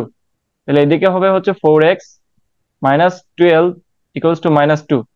তাহলে 4x ইকুয়ালস টু কত হবে 10। তাহলে x ইকুয়ালস টু কত হবে 10 ডিভাইডেড বাই 4 মানে কত 2.5। তাহলে আনসার হচ্ছে +2 থেকে 2.5। সবাই বুঝছি? Yes or no? জি ভাইয়া। আচ্ছা, তারপর খেয়াল করো, হ্যাঁ ইজি প্রবলেম যেগুলো, এগুলো তোমরা ভুল করে দিয়ে আসো, এগুলো আমি তোমাদেরকে বারবার বলবো একটু খেয়াল করে প্রবলেম গুলো পরীক্ষা হলে দিয়ে আসবা, তাড়াহুড়ার কিছু নাই। 20 গ্রাম সোডিয়াম হাইড্রোক্সাইডের এটা হচ্ছে দ্রবণের দ্রবীভূত করা হলো, তাহলে দ্রবণের ঘনত্ব কত? এখন হচ্ছে অনেকের এককের মধ্যে বেড়াছাড়া লাগে যে ভাই 1 সেন্টিমিটার কিউব মানে কি? 1 সেন্টিমিটার কিউব মানে হচ্ছে ভাই 1 মিলিলিটার। সবার মনে থাকবে 1 সেন্টিমিটার কিউব মানে কি 1 মিলিলিটার। তো আমাদেরকে বলছে যে 20 গ্রাম, তার মানে এটা হচ্ছে ডাব্লিউ, সোডিয়াম হাইড্রোক্সাইড। তাহলে সোডিয়াম হাইড্রোক্সাইডের থাকলো, এটা সোডিয়াম হাইড্রোক্সাইড, আর এখানে হচ্ছে দ্রবণে দ্রবীভূত করা হলো, দ্রবণের ঘনত্ব কত? ঘনত্ব মানে কত মানে কি বলছে আমাদেরকে? এস বের করতে বলছে। তো আমরা একটা সূত্র জানি এখান থেকে, তো যেহেতু এটা আমাদের দেওয়া আছে মিলিলিটারে, তাহলে মিলিলিটারে থাকলে আমরা এটা বলতে পারি না যে 100 বা 1000 ডাব্লিউ ইকুয়ালস টু কি এস এম বি। তাহলে 1000 ডাব্লিউ কেন দিছি বলতো? কারণ এই যে আমাদের ভিটা আছে কিসে মিলিলিটারে, তো তাকে আমরা কিসে নিব লিটারে। তো এখান থেকে আমাদের এস এর মানটা বের করতে বলছে। তাহলে এস এর মানটা যদি এস এর দিকে রাখি তাহলে কি হবে 1000 ইন্টু ডাব্লিউ, ডাব্লিউ কত বলতো 20, আর এদিকে হচ্ছে আমাদের এম, এম কত কেউ একজন বলো আগে? ভিটা লেখো, ভি কত বলতো? ভি দেওয়া আছে হচ্ছে 200, আর এখানে এমটা কত বলো? সোডিয়াম হাইড্রোক্সাইডের 40। গুড গুড, এভাবে মাথায় রাখবা, মনে রাখবা এগুলা। তাহলে এই যে এগুলো যদি আমি কাটাকুটি করি তাহলে কি হবে আলটিমেটলি কত হবে 5। তাহলে 5/2 অ্যাকচুয়ালি কত হয় 5/2 মানে হচ্ছে 2.5। তাহলে এই যে ক্যালকুলেশনটা, এটা কি এমন আসো কেউ যে বুঝতে পারতেছি না ভাই? এমন কেউ আছো? ভাইয়া rho equal M by V, সেই সূত্রটা ইউজ করা যায় না? না, এখানে rho equals to M by V use করতে যাব কেন আমি? এটা তো ওই ঘনত্ব বলে নাই। ঠিক আছে, এখানে আমার কোনো ওই rho equals to M by V, দেখো এম বাই ভি এটা হচ্ছে অ্যাকচুয়ালি কি, এটা হচ্ছে আমাদের ওই ঘনত্ব আর এই ঘনত্ব সেম না। এটা হচ্ছে আমাদের অ্যাকচুয়ালি যে তোমার ধরো ধরো হচ্ছে এটা পদার্থের যে ঘনত্ব, ওইটা হচ্ছে আমাদের rho equals to M by V. এটা তো পদার্থ না, এটা হচ্ছে মলিকিউলের ব্যাপার। সো মলিকিউলের ক্ষেত্রে এই ঘনত্ব মানে বোঝায় যে একটা সলিউশনের ঘনত্ব কত। মানে একটা তুমি সলিউশন বানাইছো, মনে করো একটা দ্রবণ বানাইছো, তাই না? তাহলে এই দ্রবণের ঘনত্ব এটা বোঝায়। ঠিক আছে, দুইটা আলাদা জিনিস। আর এটা হচ্ছে সলিড, মানে হচ্ছে একটা বুঝতে কঠিন পারছি ভাই। বস্তুর ক্ষেত্রে ঘনত্ব। সো এইভাবে চিন্তা করবা। তারপর কৃষিতে সবচেয়ে বেশি যেটা আসে কৃষিতে, এবং আরো বেশি আসে হচ্ছে তোমার, আমি বলে দিই জেইউ, তারপর আর ইউ এবং কৃষি। এইগুলাতে এই নিচের যে কোশ্চেন গুলা, এগুলা একটু ওই পরীক্ষাগুলোতে আসে। তো তোমরা যারা সেকেন্ড টাইম দিবা, এবং ডেফিনেটলি কৃষি যারা দিচ্ছ, তারা এই জিনিসগুলো একটু ভালো করে দেখে যাবো। আমি যেগুলো বলতেছি এখন চুপচাপ একটু খেয়াল করো, এর বাইরে পড়া লাগবে না। বায়ুমণ্ডলে রেডনের উপস্থিতি, এটা আনসার কত? এটা আনসার হচ্ছে ডি। শর্টকাট কি আমি শিখিয়ে দিচ্ছি। রেডন, আর এন, এইটা ব্যতীত, এটা ব্যতীত তোমাকে যাই বলবে, যারই উপস্থিতি বলবে, সেটা ডেফিনেটলি 1% কম হবে। শর্টকাটটা কি বুঝছি সবাই? জি রেডন ব্যতীত যাই হবে সেটা থাকবে কত? 1%-এরও কম। আর রেডন যেহেতু ব্যতীত মানে কি, রেডনের পার্সেন্টেজ কত? 0.00%। পানি তরল হয় কোন বন্ধনীর কারণে বলো তো? এটা সবার পারার কথা। পানি তরল হয় কেন? হাইড্রোজেন বন্ধনের কারণে। হাইড্রোজেন বন্ধন। বাট সিলিকন ডাইঅক্সাইড এটা কঠিন হয় কেন? ভাইয়া, এটা ডাইমার কঠিন গঠন হয় করে। কেন? সরি ভাইয়া, পলিমার গঠন করে। নো, হ্যাঁ, এটা হচ্ছে একটা জায়ান্ট গঠন করে, পলিমার গঠন করে। ইয়েস, পরেরটা ঠিক আছে, এটা হয়। এবং এটার মধ্যে কি ধরনের বন্ধন থাকে বলতো? দুর্বল এটা হচ্ছে দুর্বল। ভ্যান্ডারওয়ালস। ঠিক আছে। এবং কার্বন ডাই অক্সাইড, এটা গ্যাস হয় না, গ্যাস, এটা তো কিন্তু দুর্বল ভ্যান্ডারওয়ালস থাকে। এই হচ্ছে বিষয়, এই জিনিসগুলো অবশ্যই মাথায় রাখবা। তোমাদের হাজারি নাগ স্যারের বই তো সবার কাছে আছে নাকি? হাজারি স্যারের বই, জি ভাইয়া। হাজারি স্যারের বই থেকে এই ধরনের যে টাইপগুলো আমি দেখাইছি, এই টাইপগুলো সবাই একদম খুঁটায় খুঁটায় পড়বা। ঠিক আছে। আর উদ্ভাসের দাগানো বই আছে না সবার কাছে? উদ্ভাস জি ভাইয়া। অথবা যে কোনো কোচিং এর যদি দাগানো বই থাকে, ওটা তোমার জন্য ইজি হবে।